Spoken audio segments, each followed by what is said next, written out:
আসসালামু আলাইকুম সবাইকে। রয়্যাল এডুকেশন কর্তৃক আয়োজিত 2024 এইচএসসি ব্যাচ তোমাদের যে স্পেশাল ফ্রি ক্লাসগুলো হচ্ছে সেই ধারাবাহিকতায় এখন তোমাদের যে ফ্রি ক্লাস হবে সেটা হচ্ছে বাংলা প্রথম পত্রের। আমরা জানি যে সাহিত্য পাঠ নিয়ে তোমরা যে ভয়ে থাকো, সেই তোমাদের ভয়ের নাম নাটক। সেই নাটক নিয়ে হচ্ছে আমি আজকে পড়াবো তোমাদের সাথে আছি তোমাদের লিওন ভাইয়া। আশা করি তোমরা যে সময়টা তোমাদের ক্লাসে থাকবো তোমরা মনোযোগের সাথে তোমরা থাকবা ক্লাসে, এবং তোমাদের জন্য কিছু সাজেশন আমি নিয়ে এসেছি। সাজেশনগুলো তোমরা পাবা ক্লাসে থাকো। তোমরা কি করবা, এমসিকিউগুলো আমরা সলভ করে ফেলবো। বিভিন্ন বোর্ডে আসা, তারপরে হচ্ছে ঢাকা বিশ্ববিদ্যালয়ে অ্যাডমিশনে আসা, সেই প্রশ্নগুলো আমরা সলভ করে ফেলবো। আশা করি নাটক নিয়ে আমাদের যে ভীতিগুলো এগুলো আজকের ক্লাসের পর থাকবে না ভাইয়া, বিশ্বাস করো। তুমি কি করবা, তোমার বন্ধুদের যারা আছে তাদেরকে তুমি মেনশন করে দাও আমাদের লাইভে। সবাই আসুক, যত পার্টিসিপেট করবে ক্লাসটা তত ভালো হবে, ঠিক আছে? তোমরা সবাই আসো। তোমরা আজকে খুবই সুন্দর একটা ক্লাস করতে যাচ্ছ।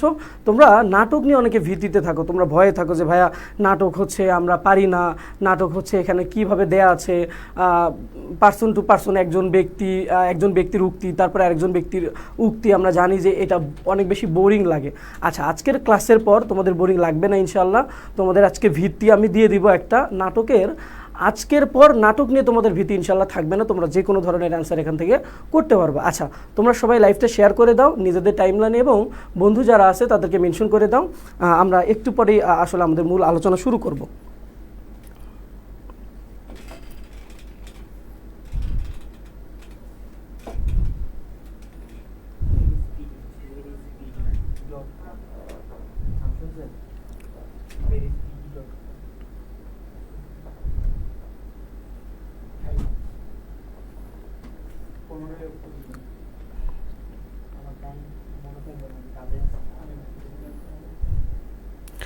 আচ্ছা, আমরা একটু ওয়েট করছি, দেখি যে তোমরা হ্যাঁ, স্বর্ণা ইসলাম ভাইয়া কেমন আছেন? হ্যাঁ, আলহামদুলিল্লাহ, আল্লাহ ভালো রেখেছে, ভালো আছি। তুমি কেমন আছো স্বর্ণা?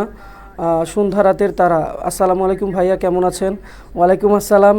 তোমার নামটা জানাবা, সন্ধ্যা রাতের তারা দিয়ে আসলে কি বোঝায়? আচ্ছা, মিম সর্দার, আসসালামু আলাইকুম, ক্লাসের জন্য ওয়েট করছিলাম। আচ্ছা স্বর্ণা, ঠিক আছে, ভাইয়া চলে এসেছে এখন। তুমি ক্লাসে জয়েন করো, একটা খাতা এবং কলম সামনে নিবা, কারণ আজকের ক্লাসটা অনেক বেশি হেল্পফুল হবে তোমাদের জন্য। তোমরা কি করবা, নোট নিয়ে নিবা। হ্যাঁ, নোট নিয়ে নিবা। তোমরা বন্ধুদের মেনশন করো আমাদের। আমি বেশি সময় নিব না, আমি শুরু করব। তোমরা বন্ধুদের একটু মেনশন করো, আমাদের ক্লাসটা আমরা শুরু করব। হ্যাঁ, সবাই আসুক। হ্যাঁ, সবাই একটু তাড়াতাড়ি করো। কে কোথা থেকে দেখছো আমাদের সেটা একটু জানিয়ে দাও আমাদের। তোমরা কে কোথা থেকে আছো আসলে আমাদের সাথে?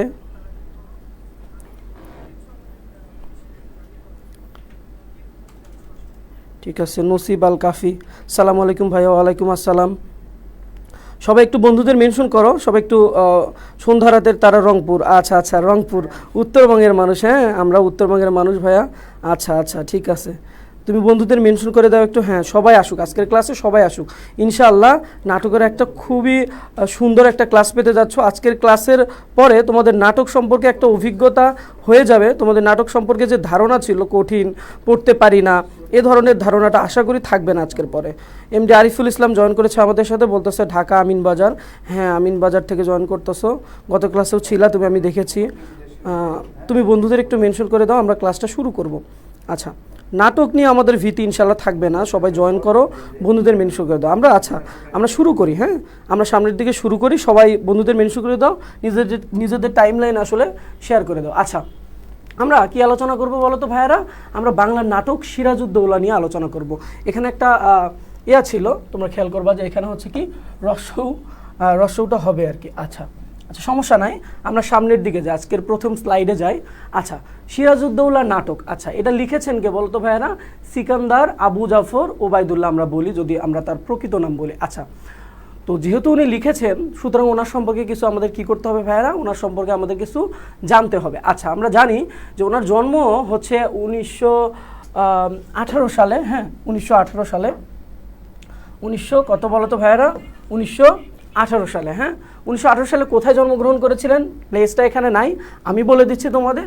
উনি তৎকালীন খুলনা জেলার বর্তমান সেই জেলাটা হয়ে গেছে সাতক্ষীরা, তখন বৃহত্তর খুলনা ছিল, ভেঙে এখন অনেক কয়েকটা জেলা হয়ে গেছে। আচ্ছা, তো সেই খুলনা জেলায় তিনি জন্মগ্রহণ করেছিলেন, সাতক্ষীরা আর কি, তেঁতুলিয়া নামে একটা গ্রামে আর কি। আচ্ছা, তো তারপরে আমরা যে জিনিস যেটাতে যাবো সেটা হচ্ছে তার পেশা কী ছিল। আমরা সবসময় জানি যে লেখকরা, কবিরা অনেক বেশি তাদের পেশাটা অনেক গুরুত্বপূর্ণ। আমরা অনেক সময় আসে, যেমন আমরা শামসুর রহমান পড়ছি, শামসুর রহমান কী ছিল পেশা? একজন সাংবাদিক। আচ্ছা, অধিকাংশ লেখকই দেখবা সাংবাদিকতার সাথে জড়িত বেশি ছিল, কেননা সাংবাদিকরাই মূলত লেখালেখির সাথে একটু জড়িত। এর বাইরেও অনেকে লেখালেখি করে, তা না। আচ্ছা, আমরা যাই, তো উনি কী ছিলেন বলতো পেশায়? উনি একজন সাংবাদিক ছিলেন। উনি অসংখ্য পত্রিকায় কাজ করেছেন, আমরা সামনের দিকে একটু গিয়ে আলোচনা করব। আচ্ছা, দেখি যে উনি সাপ্তাহিক অভিযান নামে হচ্ছে একটি পত্রিকায় কাজ করেছিলেন। এটা খুবই গুরুত্বপূর্ণ, তোমরা একটু খেয়াল করো। সাপ্তাহিক অভিযান, এখানে যে কয়েকটা নাম বলবো, এই 3টা পত্রিকা খুবই গুরুত্বপূর্ণ, তোমরা খেয়াল করো। এই সাপ্তাহিক অভিযান মুক্তিযুদ্ধের সময় কি হয়েছিল? কলকাতা থেকে প্রকাশিত হয়েছিল, যেটা কি করেছিল, যেটা আবু জাফর উবাইদুল্লাহ নিজে সম্পাদনা করেছিল এবং প্রকাশ করেছিল। বুঝতে পারছো? তাহলে মুক্তিযুদ্ধের সময় খুবই গুরুত্বপূর্ণ ভূমিকা রেখেছিল এই পত্রিকাটা, যেটা কোথা থেকে প্রকাশিত হয়েছিল ভাইয়ারা? যেটা কলকাতা থেকে প্রকাশিত হয়েছিল। তাহলে সেই পত্রিকাটার নাম কি বলতো? সাপ্তাহিক অভিযান। আচ্ছা, তারপরে যে পত্রিকাটা সেটা হচ্ছে মাসিক সমকাল। এই পত্রিকা নিয়ে তোমরা প্রশ্ন পাবা। আমাদের আজকের এমসিকিউ পর্বে আমরা 30-এর অধিক এমসিকিউ সলভ করে ফেলবো, সেখানে তুমি এই এমসিকিউটা পাবা, আগে উত্তর আমি বলে দিলাম। আচ্ছা, খেয়াল করো, তাহলে মাসিক সমকাল এই পত্রিকাটার তিনি কি ছিলেন? সম্পাদক ছিলেন। আর একটা গুরুত্বপূর্ণ পত্রিকা আছে, নবযুগ। আচ্ছা, এই নবযুগ নিয়ে কে কি জানো তোমরা? একটু পরে তোমাদের সামনে আমি প্রশ্ন রাখবো। দেখো, এই নবযুগ পত্রিকাও তিনি কাজ করেছেন। আচ্ছা, বলো তো এই নবযুগ পত্রিকা কে সম্পাদনা করেছেন? আমাদের একজন বিখ্যাত লেখক, আমাদের একজন বিখ্যাত কবি আছে, যিনি এই নবযুগ পত্রিকার সম্পাদক ছিলেন। বলো সেই কে সম্পাদনা করেছেন? তার নামটা বলতে হবে তোমাদের, বলো। আচ্ছা, স্বর্ণা ইসলাম লিখেছো, শেয়ার অ্যান্ড মেনশন ডান ভাইয়া, অসংখ্য ধন্যবাদ স্বর্ণা। আচ্ছা, অনেক সুন্দর। এমডি শরীফুল ইসলাম ভাই, আমি আপনার ক্লাস দেখতেছি। আচ্ছা শরীফুল, তুমি মনে হয় পুলিশে জব করো। হ্যাঁ, তুমি যে ব্যস্ততার মধ্যেও ভাইয়ের ক্লাসে জয়েন করছো। আচ্ছা, ঠিক আছে। হ্যাঁ, নুরুল, হ্যাঁ নুরু, তুমি হচ্ছে তোমার বন্ধুদের সবাইকে মেনশন করে দাও। হ্যাঁ, স্বর্ণা ইসলাম বলেছো কাজী নজরুল ইসলাম ও নবযুগ পত্রিকার সম্পাদক ছিলেন। অসংখ্য ধন্যবাদ ভাইয়া, খুব সুন্দরই অ্যান্সার করতে পারছো তুমি। তুমি অনেক পারো, আশা করি আমি আসলে। দেখো এখানে তুমি কি বলছো, যে কাজী নজরুল ইসলাম ও নবযুগ পত্রিকার সম্পাদক ছিলেন। হ্যাঁ, নবযুগ পত্রিকার সম্পাদক কে ছিলেন? কাজী নজরুল ইসলাম। কাজী নজরুল ইসলাম হচ্ছে আমাদের জাতীয় কবি। হ্যাঁ, আমাদের জাতীয় কবি। তো এই নবযুগ পত্রিকা এবং নবযুগ বাদেও আমরা জানি নবযুগ বাদেও কাজী নজরুল ইসলাম কয়টা পত্রিকা সম্পাদনা করেছেন বলো তো? আরও 2টা, একটা লাঙল এবং একটা হচ্ছে ধূমকেতু। আমরা মনে রাখবো এই যে নবযুগ, তারপরে কি মনে রাখবো বলো তো ভাইয়া? লাঙল মনে রাখবো, আর একটা হচ্ছে ধূমকেতু। হ্যাঁ, ধূমকেতু, ওকে, ধূমকেতু মনে রাখবো। এই যে 3টা পত্রিকার কথা বললাম, এই নবযুগ থেকে ধূমকেতু পর্যন্ত, এই 3টা পত্রিকার সম্পাদক কে ছিলেন বলো তো ভাইয়ারা? ছিলেন হচ্ছে কাজী নজরুল ইসলাম। আচ্ছা, আমরা সামনের দিকে যাই। তার পুরস্কার সম্পর্কে আমরা পড়বো যে আবু জাফর উবাইদুল্লাহ, তার পুরস্কার হচ্ছে কি, যে তিনি পুরস্কার পেয়েছিলেন সাহিত্যকর্মের জন্য, বাংলা একাডেমি পুরস্কার, যেটা পেয়েছিলেন 1966 সালে, মনে রাখবা। তারপরে 21শে পদক পেয়েছিলেন মরণোত্তর। মরণোত্তর কেন বলা হয়েছে ভাইয়া?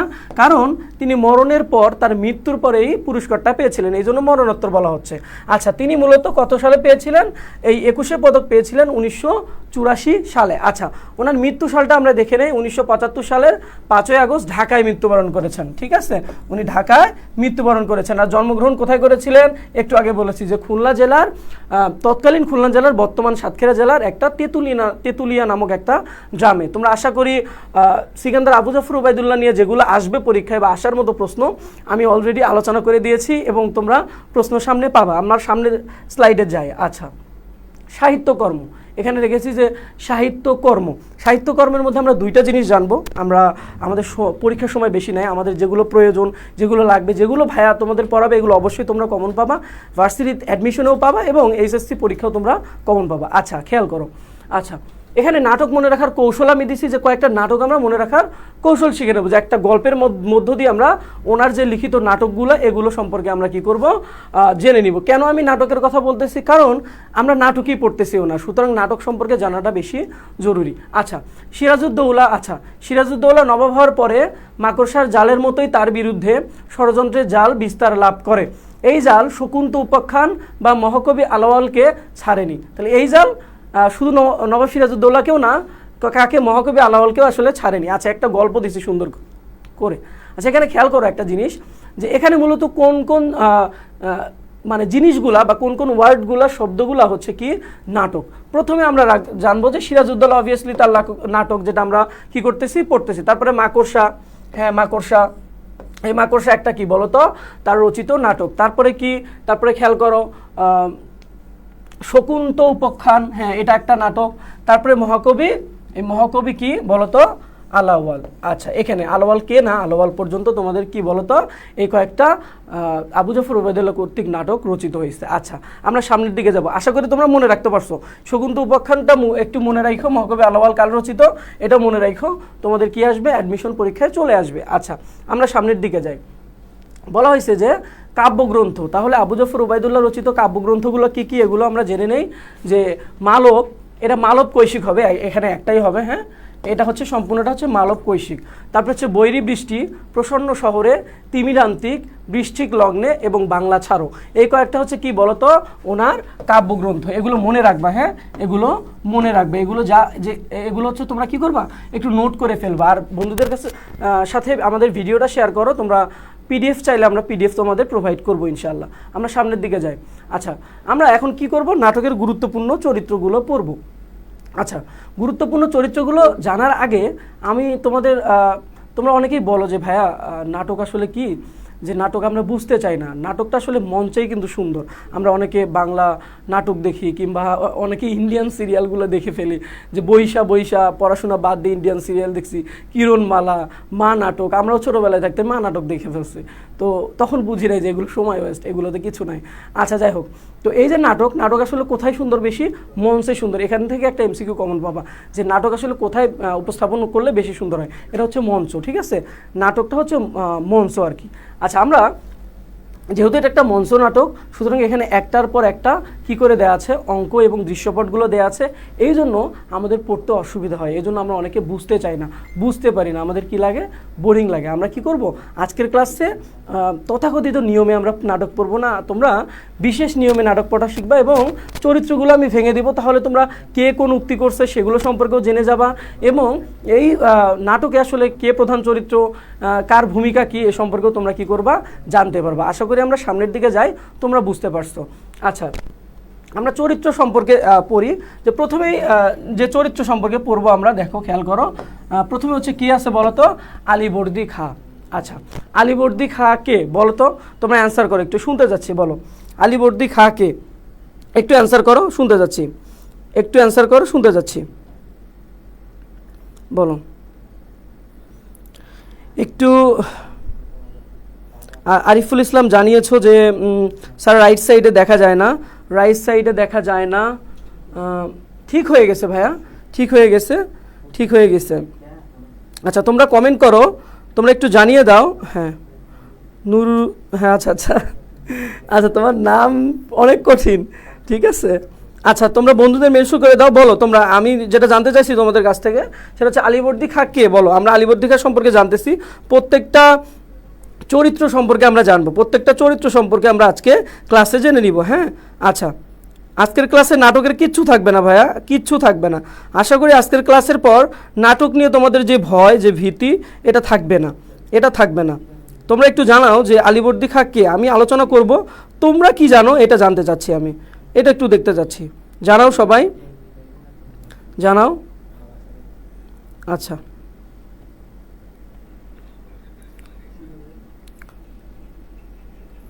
আচ্ছা, তোমরা আশা করি তোমরা ক্লাসে আসো। ভাইয়া আমি এইচএসসি 25 আজ আমি ফার্স্ট পড়বো। আচ্ছা, শুভকামনা তোমার জন্য, সন্ধ্যা রাতের তারা। হ্যাঁ, তুমি অনেক আগায় যাবা, হ্যাঁ তুমি অনেক আগায় যাবা, তুমি এখন থেকেই হ্যাঁ, বাংলার নবাব ছিলেন সিরাজউদ্দৌলার নানা, হ্যাঁ সিরাজউদ্দৌলার নানা, সিরাজউদ্দৌলার নানা। আচ্ছা, তোমরা ভালোই জানো, আশা করি তোমরা পারবা। আমি আলোচনা করি যে কি আলীবর্দী খাঁ কে ছিলেন বলো তো। আলীবর্দী খাঁ ছিলেন আসলে নবাব সিরাজউদ্দৌলার কে নানা, হ্যাঁ। আর নবাব সিরাজউদ্দৌলা কে ছিলেন, আলীবর্দী খাঁর দৌহিত্র, দৌহিত্র মানে হচ্ছে নাতি, হ্যাঁ মেয়ের হচ্ছে ছেলে। আচ্ছা, আমরা নবাব আলীবর্দী খাঁ সম্পর্কে আমরা জানতে গেলে প্রথমে আমরা জানি যে ওনার আসলে প্রকৃত নামটা কি, হ্যাঁ ওনার প্রকৃত নামটা কি। হ্যাঁ, আচ্ছা, ওনার প্রকৃত নাম হচ্ছে ওনার প্রকৃত নাম যেটা হচ্ছে, ওনার নাম হচ্ছে মির্জা মোহাম্মদ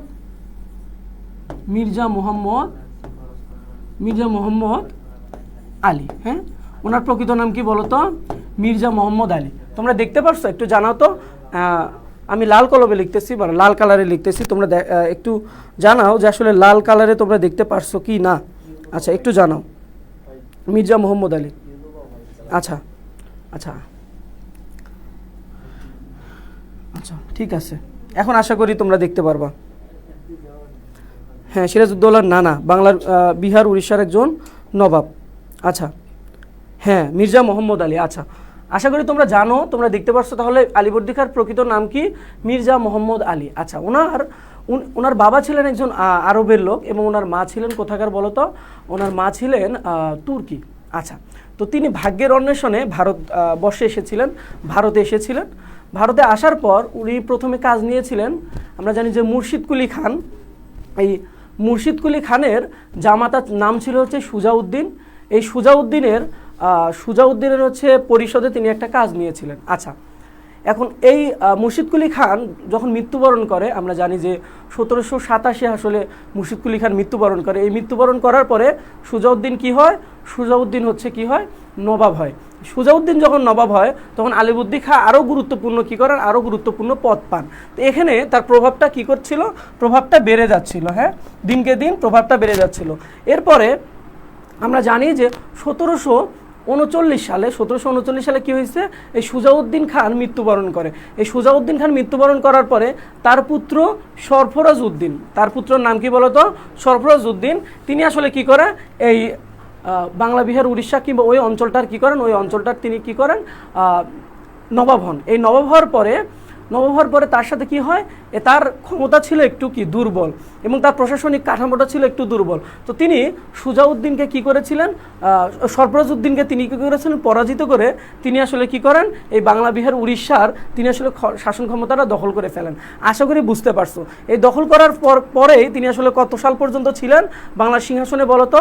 বাংলার সিংহাসনে ছিলেন তিনি তার মৃত্যুর আগে পর্যন্ত, যে এটা হচ্ছে 1756 সালের 10 এপ্রিল। তোমরা মনে রাখবা যে আলীবর্দী খাঁ মৃত্যুবরণ করে কবে? 1756 সালের 10 এপ্রিল। আশা করি তোমরা আলীবর্দী খাঁ সম্পর্কে জানতে পারছো। এবং আলীবর্দী খাঁর কোনো কি সন্তান ছিল না বলো তো ভাইয়ারা? তার কোনো পুত্র সন্তান ছিল না। তার কি ছিল? 3টা কন্যা সন্তান ছিল। সেটা সম্পর্কে আমরা সামনের দিকে জানবো যে 3 কন্যার মধ্যে, মানে 3 কন্যার নাম কি আসলে কি। আচ্ছা, আমরা সামনের দিকে জানবো। তো মোটামুটি আমরা আলীবর্দী খাঁ সম্পর্কে আমরা জানলাম যে তিনি কোথা থেকে এসেছিলেন ভাগ্য অন্বেষণে? ভারতবর্ষে এসেছিলেন এবং এসে তিনি আস্তে আস্তে কী করেছিলেন? তার প্রভাবটা বিস্তার করে তিনি বাংলা, বিহার এবং উড়িষ্যার কী হয়েছিলেন? নবাব হয়েছিলেন। আচ্ছা, আমরা সামনের দিকে যাই। মীর জাফর, খেয়াল করো। আচ্ছা, মীর জাফর কে বলো তো? মীর জাফর কে বলো? মীর জাফর হচ্ছে বিশ্বাসঘাতক চরিত্র, এই নাটকের বিশ্বাসঘাতক চরিত্র। আচ্ছা, এই মীর জাফরের বাসা আসলে কোথায় ছিল? মীর জাফরের বাসা ছিল হচ্ছে ইরানে, কিংবা আমরা পারস্য বলে থাকি অনেকে। আচ্ছা, এই ইরানে বা পারস্যের লোক ভারতবর্ষে আসে কিসের জন্য? তার ভাগ্যের অন্বেষণে, কাজ করার জন্য। ঠিক আছে। আচ্ছা, তো কাজ করার জন্য তিনি কোথায় আসেন? ভারতবর্ষে আসেন। আসার পরে তখন বাংলা, বিহার, উড়িষ্যায় কার শাসন ক্ষমতা ছিল? নবাব আলীবর্দী খাঁর। আচ্ছা, নবাব আলীবর্দী খাঁর রাজদরবারে তিনি কাজ নেন। তিনি আস্তে আস্তে কাজ করার ফলে তিনি আসলে নবাব আলীবর্দী খাঁর খুব কাছাকাছি যান এবং নবাব আলীবর্দী খাঁর যখন শাসনামল চলতেছিল তখনও মীর জাফর কী করেছিলেন? ষড়যন্ত্র এবং অনেক ধরনের অনৈতিক কাজ করেছিলেন, যেগুলো কি নবাব হচ্ছে আলীবর্দী খাঁ নিজেও এটা হচ্ছে বুঝতে পেরেছিলেন এবং তিনি কি করেছিলেন? তিনি হচ্ছে মীর জাফরকে আসলে এটার জন্য তিনি ক্ষমতাচ্যুতও করেছিলেন কয়েকবার। আচ্ছা, আমরা জানি। তো মীর জাফরের উত্থানটা মূলত সেখান থেকে। এরপরে যেটা হয়েছে যে মীর জাফর হচ্ছে ক্ষমতার প্রতি খুবই লোভ ছিল ওনার। তো উনি চাইতেন যে উনি যদি কখনো নবাব হতে পারেন। এবং যখন আসলে আলীবর্দী খাঁ যখন তার দৌহিত্র নবাব সিরাজউদ্দৌলাকে কি করে? নবাব হিসাবে আসলে ঘোষণা করে, তখন থেকে আসলে মনে মনে ক্ষোভ ছিল, একটা রাগ ছিল হচ্ছে কার? একটা রাগ ছিল হচ্ছে মীর জাফরের। তিনি কি ছিলেন? ক্ষমতায় অধিষ্ঠিত হতে চেয়েছিলেন। এই জন্য তিনি জানি যে তিনি নবাব সিরাজউদ্দৌলার বিপক্ষে কি করেছিলেন? তিনি ইংরেজদের সাথে হাত মিলিয়ে নবাবের যে পতন, এখানে গুরুত্বপূর্ণ ভূমিকা রেখেছিলেন। আমরা জানি এই মীর জাফর আমরা জানি যে তিনি পলাশির প্রান্তরে কি করেছিলেন, নিষ্ক্রিয় ভূমিকা পালন করেছিলেন এবং এতে নবাবের পতন হয়।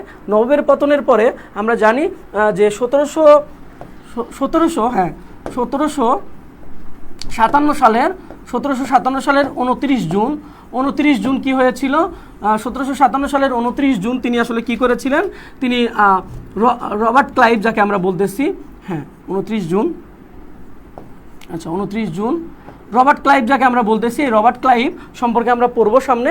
আচ্ছা এই 1757 সালের 29শে জুন আসলে কি হয়েছিল বলো তো ভাইয়ারা, 29শে জুন মীর জাফর আসলে শাসন ক্ষমতায় অধিষ্ঠিত হয় এবং এর অধিষ্ঠিত হওয়ার ফলে কি হয়েছিল যে সমস্ত শাসন ক্ষমতা ছিল লর্ড ক্লাইভের বা রবার্ট ক্লাইভের হাতে, কিন্তু তিনি নামমাত্র শাসক ছিলেন, এইটা তার পছন্দ ছিল না।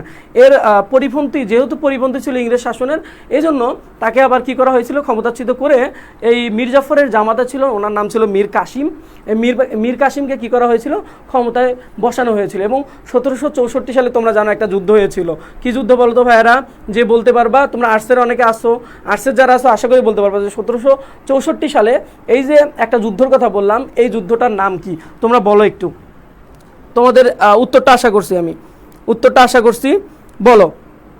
1700, হ্যাঁ নাহিদা ইসলাম 1757 সালের 29 জুন, হ্যাঁ ভাই অনেক সুন্দর, তুমি পারছো। মসনদে বসার আকাঙ্ক্ষা, হ্যাঁ মসনদে মানে সিংহাসনে বসার আকাঙ্ক্ষা, খুবই সুন্দর নাহিদা, মসনদে বসেন। হ্যাঁ সবাই কি করো বলছে 2 নং মেয়ের নাম কি স্যার? আচ্ছা 2 নং মেয়ের নাম ছিল, প্রথম মেয়ের নাম ছিল ঘসেরি বেগম, দ্বিতীয় নাম্বার মেয়ের নাম ছিল হচ্ছে শাহ বেগম। কি নাম বলো তো? তুমি যেহেতু প্রশ্ন করছো আমি উত্তরটা দিয়েই ফেলি, শাহ বেগম। আমি সামনে আলোচনা করতাম, তুমি যেহেতু বলছো প্রশ্ন করছো, তাহলে আমি উত্তরটা দিয়েই ফেলি।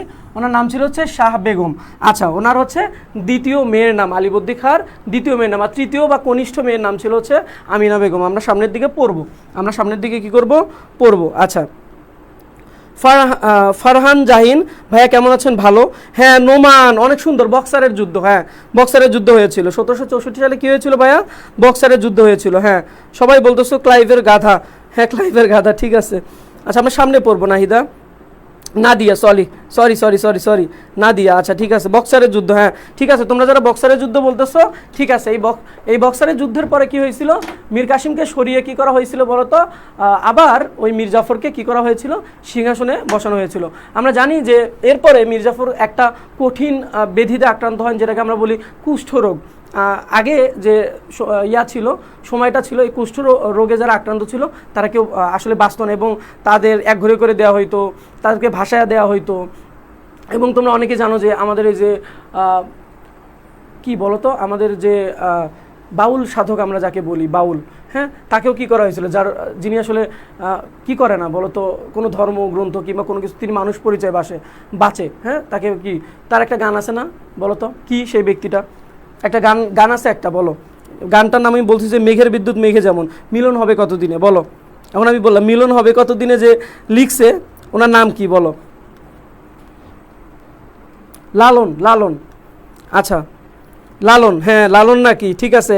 আব্দুর রহমান, হ্যাঁ ঠিক আছে লালন। এই লালনও কি কুষ্ঠরোগে আক্রান্ত হয়েছিল এবং ওনাকে ছোটোবেলায় কি করে ভাসিয়ে দেওয়া হয়েছিল। তো এই জন্য উনি আসলে ওনার বংশ পরিচয় কিন্তু জানে না এবং উনি আবার হচ্ছে মুসলমানের বা হিন্দুর ঘরে হচ্ছে গিয়ে তিনি আসলে কি ওখানে বেশ কিছুদিন ছিলেন। এইভাবে উনি ওনার জাত পরিচয় কিন্তু উনি খুঁজে পান নাই। আচ্ছা আমরা ওইদিকে না যাই। তো এখানে কি হয়েছিল যে মীর জাফর শেষ পর্যন্ত কোন রোগে আক্রান্ত হয়েছিল বলতো? কুষ্ঠরোগে আক্রান্ত হয়ে তিনি মৃত্যুবরণ করেছিলেন। তাহলে যারাই আসলে মীর জাফর টাইপের, যারাই আসলে নেমোখারামি করে, তাদের পরিণতিটা হয় এরকম ভয়াবহ। আমরা সামনে দেখবো যে আরও ভয়াবহ পরিস্থিতি তৈরি হবে যারা আসলে, আমরা সামনে স্লাইডে যাই। আচ্ছা উমিচাঁদ কে বলো তো? উমিচাঁদকে বলো, উমিচাঁদকে তোমরা বলো একটু, উমিচাঁদকে। আচ্ছা আমরা সামনে কিন্তু অনেক গুরুত্বপূর্ণ এমসিকিউ সলভ করতে যাচ্ছি। তোমরা চিন্তাও করতে পারবা না যে তোমাদের জন্য গ ঘ নাম্বারের সৃজনশীল প্রশ্নের সাজেশন অপেক্ষা করতেছে, যেগুলো পড়লে তো যে আমি সাজেশনটা দিব, যেগুলো পড়লে তোমাদের আর কোনো কিছু পড়তে হবে না, আশা করি কোনো কিছু পড়তে হবে না। খুব ভালো হচ্ছে ক্লাস স্যার। ফারহান জাহিন, খুবই ধন্যবাদ। ক্লাসে থাকো, বন্ধুদের মেনশন করো। বক্সারের যুদ্ধ, হ্যাঁ বলো। অর্থলোভী, হ্যাঁ লাহোরের অধিবাসী শিখ সম্প্রদায়ের লোক, এই তো খুব সুন্দর, হ্যাঁ খুব সুন্দর। ইনি ছিলেন লাহোরের অধিবাসী এবং আমরা জানি যে লাহোর কিংবা পাঞ্জাবের ওই সাইডে যে স্টেটগুলো আছে ওগুলোতে কারা বসবাস করে, শিখ সম্প্রদায়ের লোক বেশি বসবাস করে। এবং ওই শিখদের কি একটা ঝুঁটি আমরা দেখতে পাই, মাথার উপরে চুলের একটা ঝুঁটি দেখতে পাই, এবং দেখলে আমরা বুঝি যে এরা শিখ বা পাঞ্জাবের কিংবা লাহোরের লোক। আচ্ছা, আমরা ওইদিকে না যাই। তো আমরা এই উমিরচাঁদ হচ্ছে একজন স্বার্থবাদী আসলে মানুষ, যিনি আসলে ব্যবসার সাথে জড়িত ছিলেন এবং তিনি আসলে নবাবের সাথে কি করেছিলেন, নবাবের সাথে বিশ্বাসঘাতকতা করছিলেন এবং অনেক ষড়যন্ত্রের সাথে লিপ্ত ছিলেন। আমরা খুব সংক্ষিপ্তভাবে জেনে নিলাম। আমাদের অনেক চরিত্র আছে। ওয়াটসন কে ছিলেন বলতো? ওয়াটসন ছিলেন কে? ওয়াটসন ছিলেন হচ্ছে ইংরেজ নৌবাহিনীর প্রধান অ্যাডমিরাল। কি বলতো? অ্যাডমিরাল ছিলেন। আচ্ছা, এটাই যে ইংরেজ নৌবাহিনীর প্রধান অ্যাডমিরাল ছিলেন। আচ্ছা, তো এই অ্যাডমিরাল যে ছিলেন উনি একটা গুরুত্বপূর্ণ ভূমিকা পালন করছেন এখানে। এটা মনে রাখবা যে ওয়াটসন হচ্ছে খুব একটা গুরুত্বপূর্ণ প্লে রোল করছে এখানে, বা এখানে আমরা বলতে পারি যে উনি যখন চন্দননগরে যখন ফ্রান্সের সাথে কি হয়, বা ফরাসিদের সাথে তাদের একটা যুদ্ধ হয় এবং ইংরেজরা যখন ফরাসিদের বিতাড়িত করে এই চন্দননগরে, তখন আসলে এই ওয়াটসনের নেতৃত্বে কি করা হয়েছিল? ওয়াটসনের নেতৃত্বেই মূলত এই নৌবাহিনীরা মূলত কি করেছিল? এই ফরাসিদের পরাজিত করতে সাহায্য করেছিল ইংরেজদের। বুঝতে পারছো এখন? আশা করি যে ওয়াটসন সম্পর্কে এর বেশি কোনো তথ্য আসবে না। যেটুকু লাগবে, যেটুকু আসবে আমি আলোচনা করে দিচ্ছি। আশা করি এর বাইরে কোনো কিছু আসবে না। তাহলে ওয়াটসন কি বলতো? ইংরেজ নৌবাহিনীর অ্যাডমিরাল ছিলেন। আচ্ছা, আশা করি জানতে পারছো। এবং উনি কি ফরাসিদের বিতাড়িত করতে বা চন্দননগর থেকে বিতাড়িত করতে কি করেছিলেন? সাহায্য করেছিলেন। এবং আরেকটা ব্যাপার মনে রাখবা যে উনি কি করেছিলেন, যে রজার ডেক, আমরা জানি যে রজার ডেক যখন সিরাজউদ্দৌলা কর্তৃক বিতাড়িত হয়েছিলেন, তখন এই ওয়াটসন সাময়িকভাবে কি নির্বাচিত হয়েছিলেন বলতো? সাময়িকভাবে একটু দেখাশোনা করছিলেন আর কি। আচ্ছা, সামনের দিকে যাই। হলওয়েল কে বলতো? ওনার পেশা কি বলো? হলওয়েল সম্পর্কে যে বলতে পারবা তাকে আমি চকলেট দিব। বলো হলওয়েল কি? হ্যাঁ, ইংরেজ নেভি সেনানায়ক। এই তো বলতে পারছো, ইংরেজ নেভি সেনানায়ক। আচ্ছা, খুব সুন্দর। হ্যাঁ, কসম করেছিলেন উমিরচাঁদ। হ্যাঁ, ঠিক আছে, বলছো। কাশিমবাজার কুঠির পরিচালক। হ্যাঁ, ঠিক আছে। উমিরচাঁদ দালাল ছিল। হ্যাঁ, উনি হচ্ছে দালাল ছিল। দালাল বলতে কি, তৎকালীন যে ইংরেজদের ব্যবসা, ওই ইংরেজদের ব্যবসাটা আসলে আরও ভালো করার জন্য আসলে অনেক দালাল প্রয়োজন ছিল, যারা দালালি করতো এবং দালালি করে অনেক টাকার আসলে কি করেছিল, অনেক টাকার আসলে মালিক হয়েছিল। এবং এখানে আরও উমিরচাঁদের আরও অনেক কথা ছিল। আমি সবগুলো আসলে ভাইয়া ক্লাসে এতগুলো আলোচনা করতে পারতেছি না। সামনে তোমাদের জন্য অনেক কিছু অপেক্ষা করতেছে। তোমরা ক্লাসে থাকো, যেটুকু তোমাদের লাগবে আমি দিচ্ছি। উমিরচাঁদের কথা আরও যদি বলতে হয় আমি কিন্তু আরও সামনের দিকে যাইতে পারতাম। যেমন ধরো যে উমিরচাঁদ কী করেছিল বলতো? উমিরচাঁদের সাথে ইংরেজদের একটা আমরা জানি যে উমিরচাঁদের সাথে ইংরেজদের একটা কি হয়েছিল, একটা চুক্তি হয়েছিল। এই চুক্তিতে বলা হয়েছিল তাকে 20 লক্ষ টাকা দেওয়া হবে, কিন্তু রবার্ট ক্লাইভ অনেক ধূর্ত ছিলেন, তাকে দিবেন না। এই জন্য তিনি দুইটা হচ্ছে পেপার সাইন করিয়েছিলেন, একটা লাল এবং হচ্ছে একটা সাদাটাতে তিনি হচ্ছে ভুয়া যেটা লিখেছিলেন অরিজিনাল সেটাতে টাকার কথা ছিল না। আবার কি ছিল বলো তো? যেটা লাল ছিল ওইটাতে টাকার কথা ছিল, কিন্তু ওটা তো আসলে কি, ওটা তো হচ্ছে জাল। আচ্ছা, তো এখানে কি হয়েছিল বলতো? এখানে হচ্ছে উমিরচাঁদ পরবর্তীতে টাকার শোকে তিনি আসলে কি, আমরা জানি যে তিনি আচ্ছা বাংলার অস্থায়ী গভর্নর এবং একজন চিকিৎসক। এই তো স্বর্ণা, এই তো আমরা সামনের দিকে যাই। হ্যাঁ, ঠিক আছে, গভর্নর এবং চিকিৎসক, অস্থায়ী গভর্নর ছিলেন। হ্যাঁ, ঠিক আছে। অস্থায়ী গভর্নর কেন ছিলেন আমি সেই কথাটা একটু বলবো।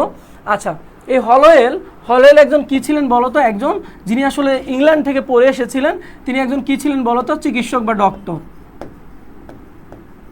আচ্ছা, চিকিৎসক বা ডক্টর। উনি ডাক্তার ছিলেন। কি ছিলেন বলতো? ডাক্তার ছিলেন। উনি ডাক্তার ছিলেন যিনি পড়ে এসে এখানে চাকরি করেছিলেন এবং ওনার বেতন 50 টাকার মতো ছিল এই যখন তিনি ভারতবর্ষে আসেন। তো উনি অনেক টাকার মালিক হতে চেয়েছিলেন এবং উনি আমরা জানি যে যখন রজার ডেক কী হয়েছিল, রজার ডেককে যখন বিতাড়িত করা হয়েছিল উনিও কিন্তু সাময়িকভাবে দায়িত্বটা পালন করেছিলেন এই কলকাতার। ওকে, আচ্ছা, কলকাতার গভর্নর, সাময়িক গভর্নর ছিলেন, যেটা স্বর্ণা বললো অস্থায়ী গভর্নর ছিলেন। এই হলওয়েল একটা ইংরেজ মানে নবাবের বিপক্ষে একটা খুবই একটা ষড়যন্ত্র করেছিলেন। আমরা জানি যে যেটাকে ব্ল্যাক ট্র্যাজেডি বলা হচ্ছে এবং যেটাকে বলা হচ্ছে অন্ধকূপ হত্যা। এখানে সে বলতেছে কি, অন্ধকূপ হত্যার যে কথাগুলো ছিল সেখানে ছিল যে একটা 18 ফিট লম্বা বা 18 ফুট লম্বা এবং 15 ফুট চওড়া একটা ছোট ঘরের মধ্যে কি 146 জন কি করা হয়েছে, 146 না 43 এরকম তাদেরকে কী করা হয়েছে, ইংরেজ সৈন্যদের একসাথে করা হয়েছে, একসাথে করে তাদেরকে রাখা হয়েছে এবং পরের দিন সকালে দেখা গেছে কি যে 123 জন ইংরেজ সৈন্য মারা গেছে। এটা হচ্ছে কে এই কুৎসাটা রটাইছে কে বলো তো? এটা হচ্ছে ব্ল্যাক ট্র্যাজেডি নামে এটা করছিল হচ্ছে হলওয়েল। আসলে কিন্তু এটা করা হয় নাই, তিনি আসলে নবাবের বিরুদ্ধে ষড়যন্ত্র করেছিলেন, বুঝতে পারছো? হলওয়েল আসলে এই ব্ল্যাক ট্র্যাজেডির কথা আমরা বলবো এখান থেকে, এবং সে অস্থায়ী গভর্নর ছিলেন এটা বলবো। তো হলওয়েল সম্পর্কে আমাদের পড়ার মানে জায়গাটা আমরা শেষ করে ফেলছি আশা করি। আমরা সামনের দিকে যাই, আমাদের আলোচনা অনেক।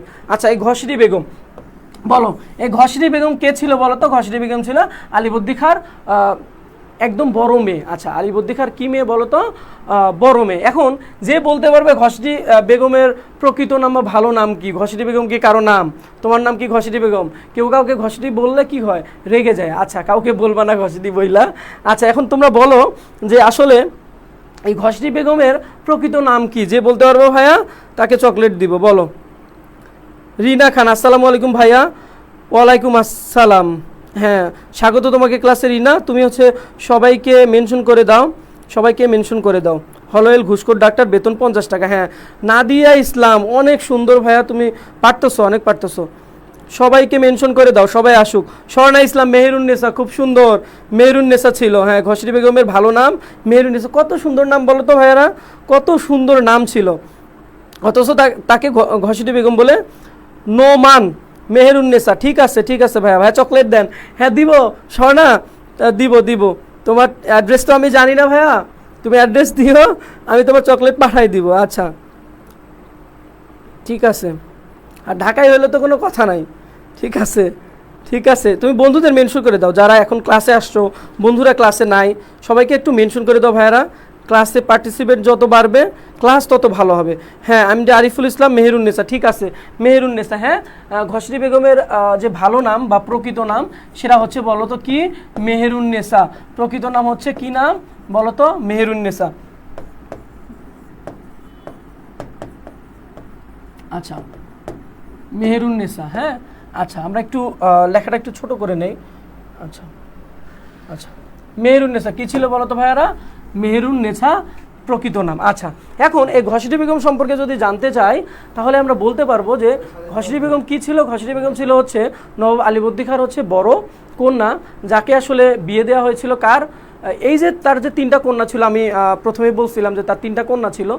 প্রথম কন্যা ছিল হচ্ছে ঘসিরি বেগম বা মেহেরুন্নেসা, দ্বিতীয় কন্যা ছিল শাহ বেগম, আর তৃতীয় কন্যা ছিল আমিনা বেগম। এই যে 3টা কন্যা, এই 3টা কন্যাকে বিয়ে দিয়েছিল তার আপন বড় ভাই। আপন বড় ভাই হচ্ছে আহম্মদ। আহম্মদ যে তার 3টা পুত্র ছিল, সেই আহম্মদের পুত্রের সাথে কি করা হয়েছিল? 3টা মেয়েরই তার বিয়ে দেওয়া হয়েছিল। এই যে বিয়ে দেওয়া হয়েছিল ঘসিরি বেগমকে, যার সাথে বিয়ে দেওয়া হয়েছিল তার নামটা এরকম, নাজা ওয়াসি আর কি। হ্যাঁ, নামটা এরকম। আচ্ছা আচ্ছা, আমি এরকম লিখলাম। আচ্ছা, এই যে নামটা, আচ্ছা তাহলে এই যে তার বিয়ে দেওয়া হয়েছিল কার সাথে বলো তো? আহমদের বড় ছেলের সাথে। এই যে বিয়ে দিল, বিয়ে দেওয়ার পরে সে কি করেছিল? সে হচ্ছে তার স্বামী হচ্ছে খুব বেশি শাসন ক্ষমতায় পারদর্শী ছিল না। এই যে পারদর্শী ছিল না, এতে কি করা হয়েছিল? তার একজন হচ্ছে গুপ্তচর বা তার সাহায্যকারী আমরা বলতে পারি, তার সাহায্যকারী ছিল না, তার নাম ছিল হচ্ছে হোসেন কুলি। হ্যাঁ, হোসেন কুলি বা এরকম নাম। আচ্ছা, তো এই যে হোসেন, এই হোসেনের কথা আমরা বলবো। আচ্ছা, এই যে হোসেন, এই হোসেনের সাথে তার একটা অনৈতিক সম্পর্ক ছিল, যেটা আলীবর্দী খাঁ জানতে পারে। তোমরা বলো তো কি নাম ছিল যার সাথে অনৈতিক সম্পর্ক ছিল? ঘসিরি বেগমের অনৈতিক সম্পর্ক ছিল বলো তো? হ্যাঁ, নওয়াজিল মোহাম্মদ, নওয়াজিল মোহাম্মদ। হ্যাঁ, ওই ঘসিরি বেগমের কি বলো তো? এক এক বইয়ে এক একভাবে নামটা উপস্থাপন আছে, তবে একদম বইয়ে বলতে কি একদম বোর্ড বইয়ে তো এরকমই নাম আছে নওয়াজিল, তবে ইতিহাসে দেখবা যে একটু বানানটা এদিক ওদিক, তবে নওয়াজিল তোমরা মনে রাখবা ঘসিরি বেগমের স্বামীর নাম। আচ্ছা, বলো যে কার সাথে আসলে ঘসিরি বেগমের অনৈতিক সম্পর্ক ছিল বলো তো? স্যার, আপনার পিছে কে জানি লুকাইছে। না ভাইয়া, এটা হচ্ছে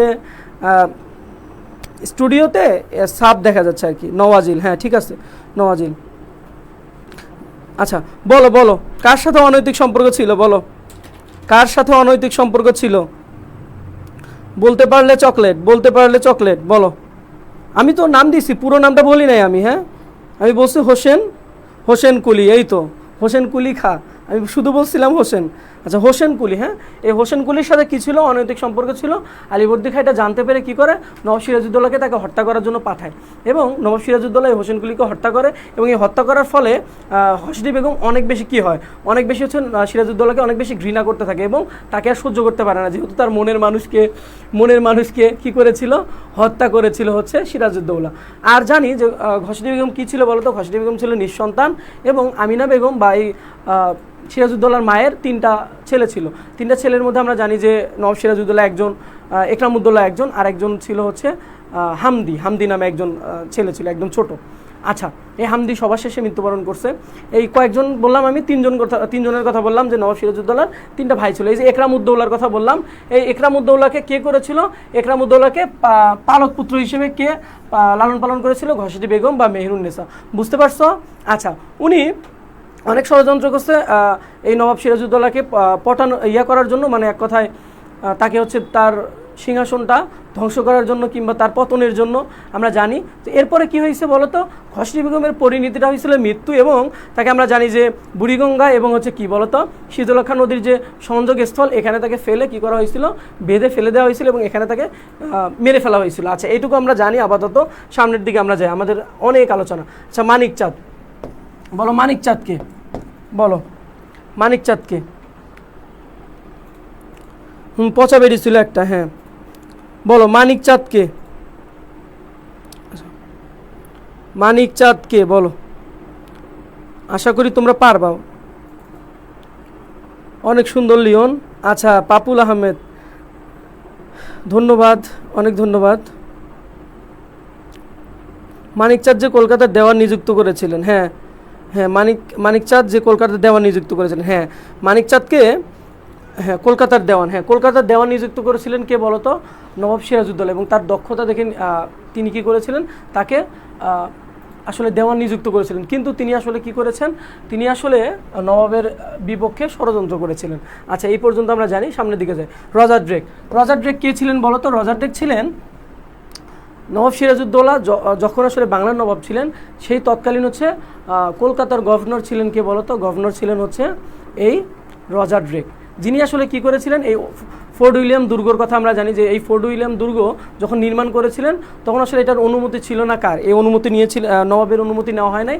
এই জন্য তিনি আক্রমণ করেছিলেন ফোর্ট উইলিয়াম দুর্গে এবং নবাবকে রজার ড্রেককে বিতাড়িত করেছিলেন, কলকাতা থেকে বিতাড়িত করেছিলেন। এবং তিনি প্রাণ ভয়ে কোথায় গিয়েছিলেন, তিনি প্রাণ ভয়ে ভারতবর্ষ থেকে চলে গিয়েছিলেন। এবং আমরা জানি নবাবের পতনের পর তিনি আবার ফিরে এসেছিলেন কলকাতায়। আবার আসার পরে তাকে মীর জাফর তাকে কী করেছিল, 2,80,000 টাকা দিয়েছিল এবং সেটা নিয়ে তিনি আবার কোথায় গিয়েছিলেন বলতো, আবার তিনি ইংল্যান্ডে গিয়েছিলেন। এই পর্যন্ত আমরা রজার ড্রেক সম্পর্কে জানি, ওনার কথাটা হচ্ছে খুবই কম। আচ্ছা, আমরা সামনে যাই। জগৎ শেঠ, বলো জগৎ শেঠের প্রকৃত নাম কি বলো, যে বলতে পারবা তার জন্য চকলেট। জগৎ শেঠের প্রকৃত নাম, এটা নিয়ে প্রশ্ন আসবে, ভাইয়ারা, এটা নিয়ে প্রশ্ন আসবে। জগৎ শেঠের প্রকৃত নাম বলো, জগৎ শেঠের প্রকৃত নাম, হ্যাঁ, জগৎ শেঠের প্রকৃত নাম বলো। এটা নিয়ে তোমাদের এমসিকিউ আসছে, প্রিভিয়াস ইয়ারে অনেকবার আসছে, বিশ্ববিদ্যালয় ভর্তি পরীক্ষায় আসছে, তোমরা বলো। নবাবের পূর্ণ নাম সিরাজউদ্দৌলা শাহ কুলি খাঁ মির্জা মোহাম্মদ, তুমি তো হজরত জঙ্গ বাহাদুর। আচ্ছা, ফতেহ চাঁদ, এই তো স্বর্ণা, খুব সুন্দর।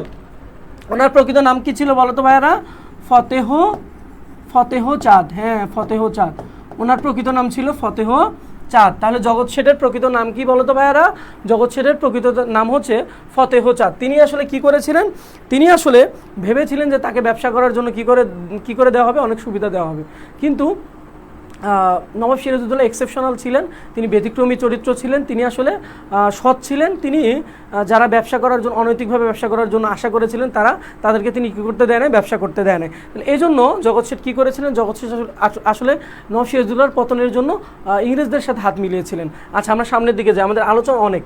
আমিনা বেগম, একটু আগে আমি বললাম যে আমিনা বেগম হচ্ছে নবাব আলীবর্দী খাঁর হচ্ছে কনিষ্ঠ কন্যা, মানে ছোট মেয়ে, যার 3টা ছেলের কথা বললাম আমরা। 3টা ছেলের মধ্যে কি বললাম আমরা, প্রথমে হচ্ছে নবাব সিরাজউদ্দৌলা, সিরাজের কথা বললাম, তারপরে বললাম হচ্ছে একরামউদ্দৌলা, হ্যাঁ, একরামউদ্দৌলা, তারপরে আরেকজনের নাম বললাম হামদি, হামদি। আচ্ছা, এই যে তিনজন পুত্রের কথা বললাম, এই তিনজন পুত্রই হচ্ছে কি মৃত্যুবরণ করেছিলেন। হামদি হচ্ছে একদম শেষে, নবাব হচ্ছে সিরাজউদ্দৌলা, ইনি একরামউদ্দৌলা হচ্ছে একটা বেধিতে মৃত্যুবরণ করে, হ্যাঁ, একটা বেধিতে মৃত্যুবরণ করে অসুখে, এবং সিরাজ হচ্ছে হত্যা করা হয় সিরাজকে, আর হামদিকেও হত্যা করা হয়।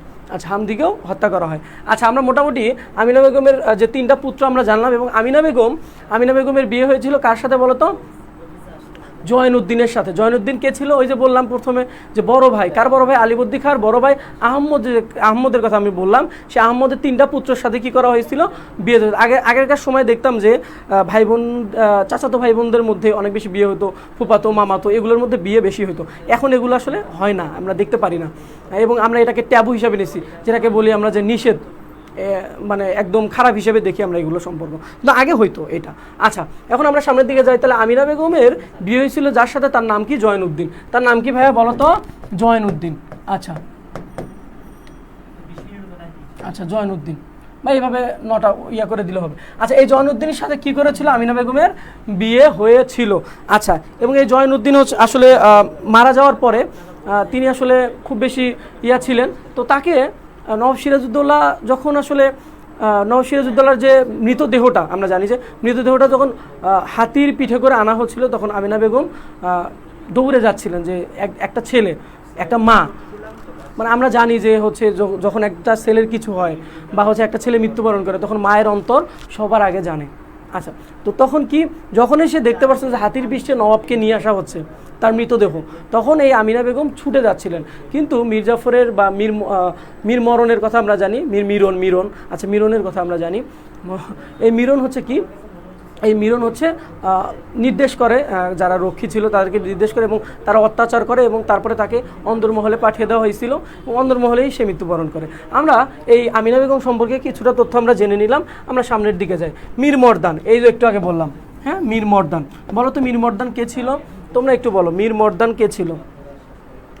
মীর মর্দান কে ছিল? এক কথায় বলবা ভাইয়ারা, মীর মর্দান কে? তাই জানতাম ভাইয়া, বাট এখন দেখছি বাংলায় পড়তে হচ্ছে। আমি এসেছি 25। তুমি তো এত তাড়াতাড়ি শেষ করছো না, এই যে তুমি কনসার্ন, তুমি আশা করি যে তুমি ভালো করবা, ঠিক আছে? শফিকুল ইসলাম সোহান, এই তো সোহান ছোট ভাই জয়েন করছো, ক্লাস করে ছোট ভাই, প্রিয় ভাই। হ্যাঁ, মীর জাফরের জ্যেষ্ঠ পুত্র মীর মিরন, হ্যাঁ, মীর মিরন, হ্যাঁ, মীর মিরন, হ্যাঁ, ঠিক আছে। জ্যেষ্ঠ মানে বড় পুত্র। মীর জাফরেরও কয়টা পুত্র ছিল? 3টা পুত্র ছিল। এই তো খুব সবই জানো দেখি। সন্ধ্যা রাতের তারা, গুড। হ্যাঁ, নবের পূর্ব নাম আচ্ছা, মীর জাফরের জামাতা, হ্যাঁ, মীর জাফরের জামাতা। দেশপ্রেমিক নোমান, কাকে বলছো জামাতা? বুঝি নাই। স্বর্ণা ইসলাম সায়েন্টিস্ট, আচ্ছা, দেশপ্রেমিক ভাই, আমিও আসি। হ্যাঁ, দেখছি সোহান, তোমাকে ক্লাস করো। জ্যেষ্ঠ পুত্র দেশপ্রেমিক, হ্যাঁ, কি ছিল? মীর মর্দান ছিল দেশপ্রেমিক, যে নবাবের হয়ে কাজ করছিল। আমরা সামনের দিকে যাই। মোহনলালও কি ছিল বলো তো?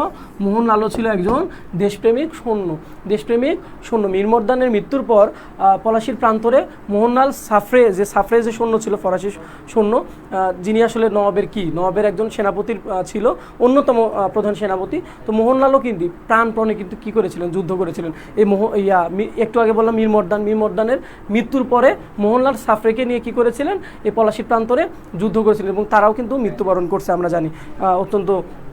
আমরা সামনের দিকে যাই। মোহাম্মদী বেগ, এই তো কৃতজ্ঞ চরিত্র উপন্যাসে, উপন্যাসের কৃতজ্ঞ চরিত্র হচ্ছে মোহাম্মদী বেগ। এই মোহাম্মদী বেগ অনাথ ছিল। মোহাম্মদী বেগ কী ছিল বলো তো? অনাথ ছিল। এই অনাথ শিশুকে জয়নুদ্দিনকে নবাব সিরাজউদ্দৌলার পিতা, এই নবাব সিরাজউদ্দৌলার পিতা অনাথ শিশু মোহাম্মদী বেগকে নিয়ে এসে তার ছেলের মতো করে মানুষ করেছিলেন। এই মোহাম্মদী বেগই কী করলো? এই যে আমি মিরনের কথা বললাম না, মিরন কে ছিল? মিরন হচ্ছে মীর জাফরের জ্যেষ্ঠ পুত্র, বড় পুত্র। এই মিরনের সাথে সন্ধি করলো যে ঠিক আছে, তুমি যদি আমাকে 10,000 টাকা দাও, তাহলে আমি কি করব? 10,000 টাকার বিনিময়ে আমি কি করব? মোহাম্মদী বেগ নবাব সিরাজউদ্দৌলার জান কোরবানি করব, ঠিক আছে? তাহলে 10,000 টাকার বিনিময়ে মোহাম্মদী বেগ কী করেছিল? এই হচ্ছে মিরনের আসলে আদেশে সে নবাবকে হত্যা করেছিল। আর এই মোহাম্মদী বেগই আবার নবাব সিরাজউদ্দৌলার পিতা, তাকে অনাথ হিসেবে তাদেরই বাড়ি আশ্রয় দিয়েছিল এবং তাকে মানুষ করেছিল। দেখছো কত বড় কৃতজ্ঞ আমরা বলতে পারি, কত বড় অকৃতজ্ঞ, যে আসলে ওই বাসায় বড় হয়ে তাকেই আসলে হত্যা করে ফেললো। আসলেই কি অকৃতজ্ঞ, তাই না? আচ্ছা, আমরা সামনের দিকে যাই। শুধু 10,000 টাকার বিনিময়ে, তখন আবার 10,000 টাকা অনেক বেশি কিছু ছিল। আচ্ছা, আমরা সামনের দিকে যাই। রাজবল্লভ। রাজবল্লভ কে ছিল ভাইরা, বলো তো? রাজবল্লভ কে ছিল? রাজবল্লভ কে ছিল? রাজবল্লভও একজন ব্যবসায়ী ছিল, যিনি আসলে আশা করেছিলেন যে কি করবে, যে নবাব সিরাজউদ্দৌলা তাকে কি করবে, তাকে অনৈতিকভাবে ব্যবসার সুযোগ দিবে, কিন্তু তাকে দেওয়া হয়নি। এই জন্য রাজবল্লভ হচ্ছে কি করেছিল বলতো? রাজবল্লভ আসলে ষড়যন্ত্র করেছিল, ইংরেজদের সাথে হাত মিলিয়েছিল, এবং রাজবল্লভ অন্যতম, আমরা জানি যে নবাবের পতনের পিছনে অন্যতম চরিত্র রাজবল্লভ। আমরা সামনে যাই। লুৎফুন্নেসা। আচ্ছা, লুৎফুন্নেসাকে তার হাজবেন্ড, তার স্বামী নবাব সিরাজউদ্দৌলা আদর করে কি নামে ডাকতো বলো? কেউ একজন বলো। আদর করে বিশেষ নামে একটা ডাকতো।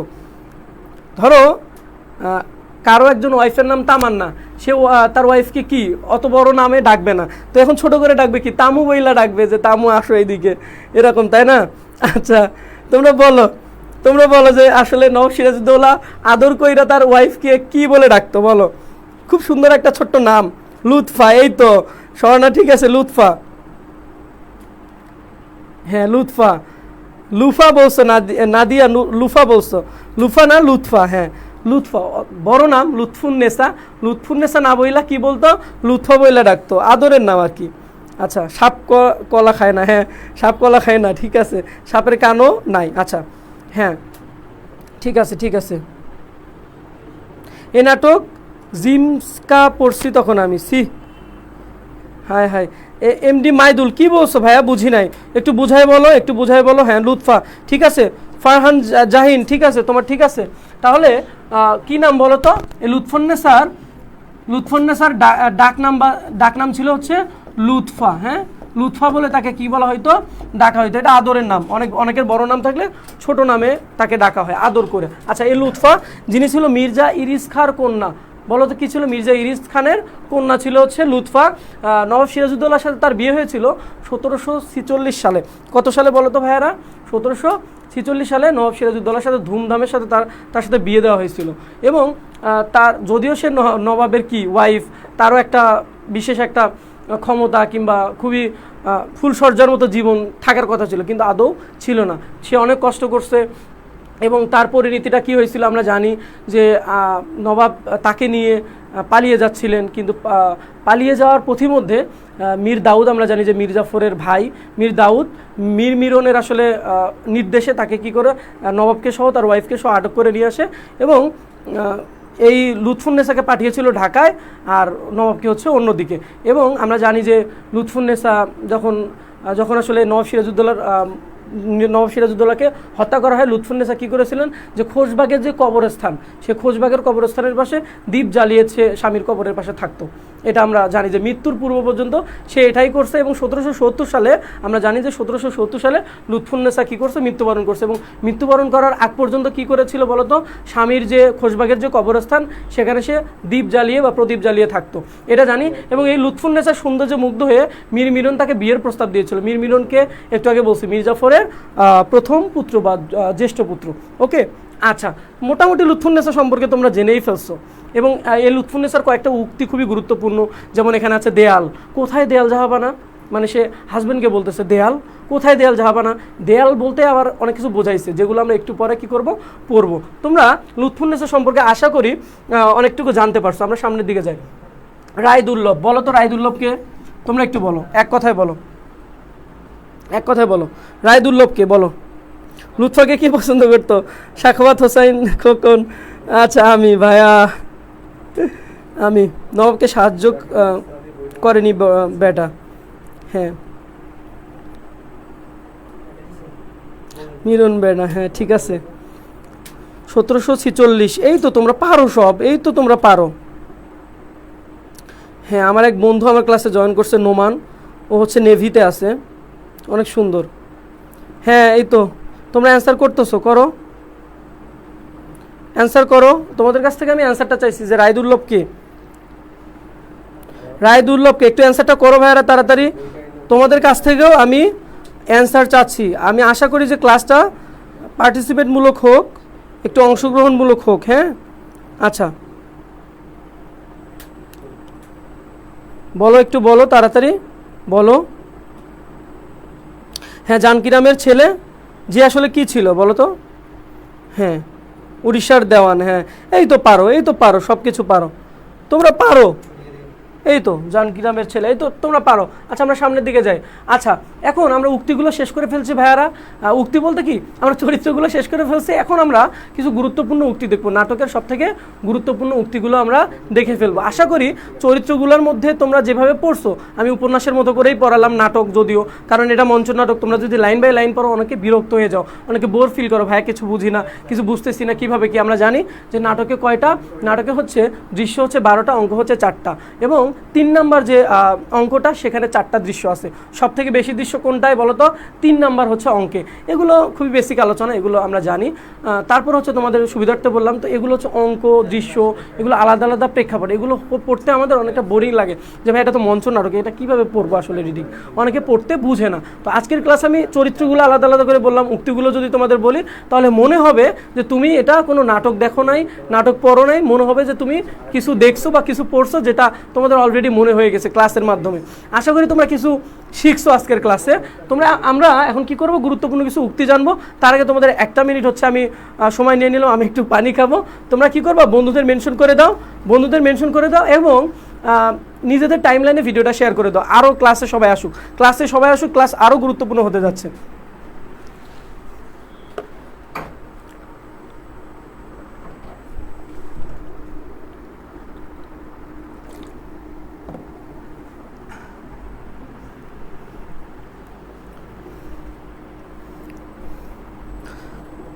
সিরাজ কবে বিয়ে করছিল স্যার? এই তো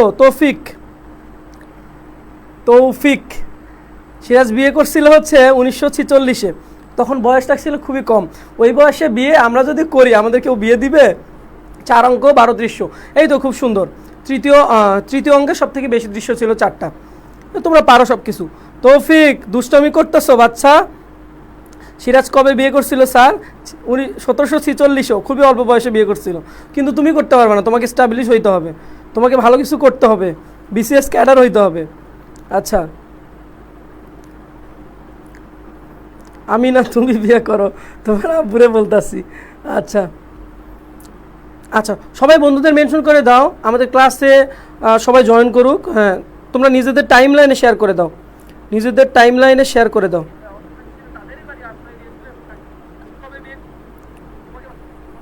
নিজেদের টাইমলাইনে শেয়ার করে দাও ভাইয়ারা ক্লাসটা।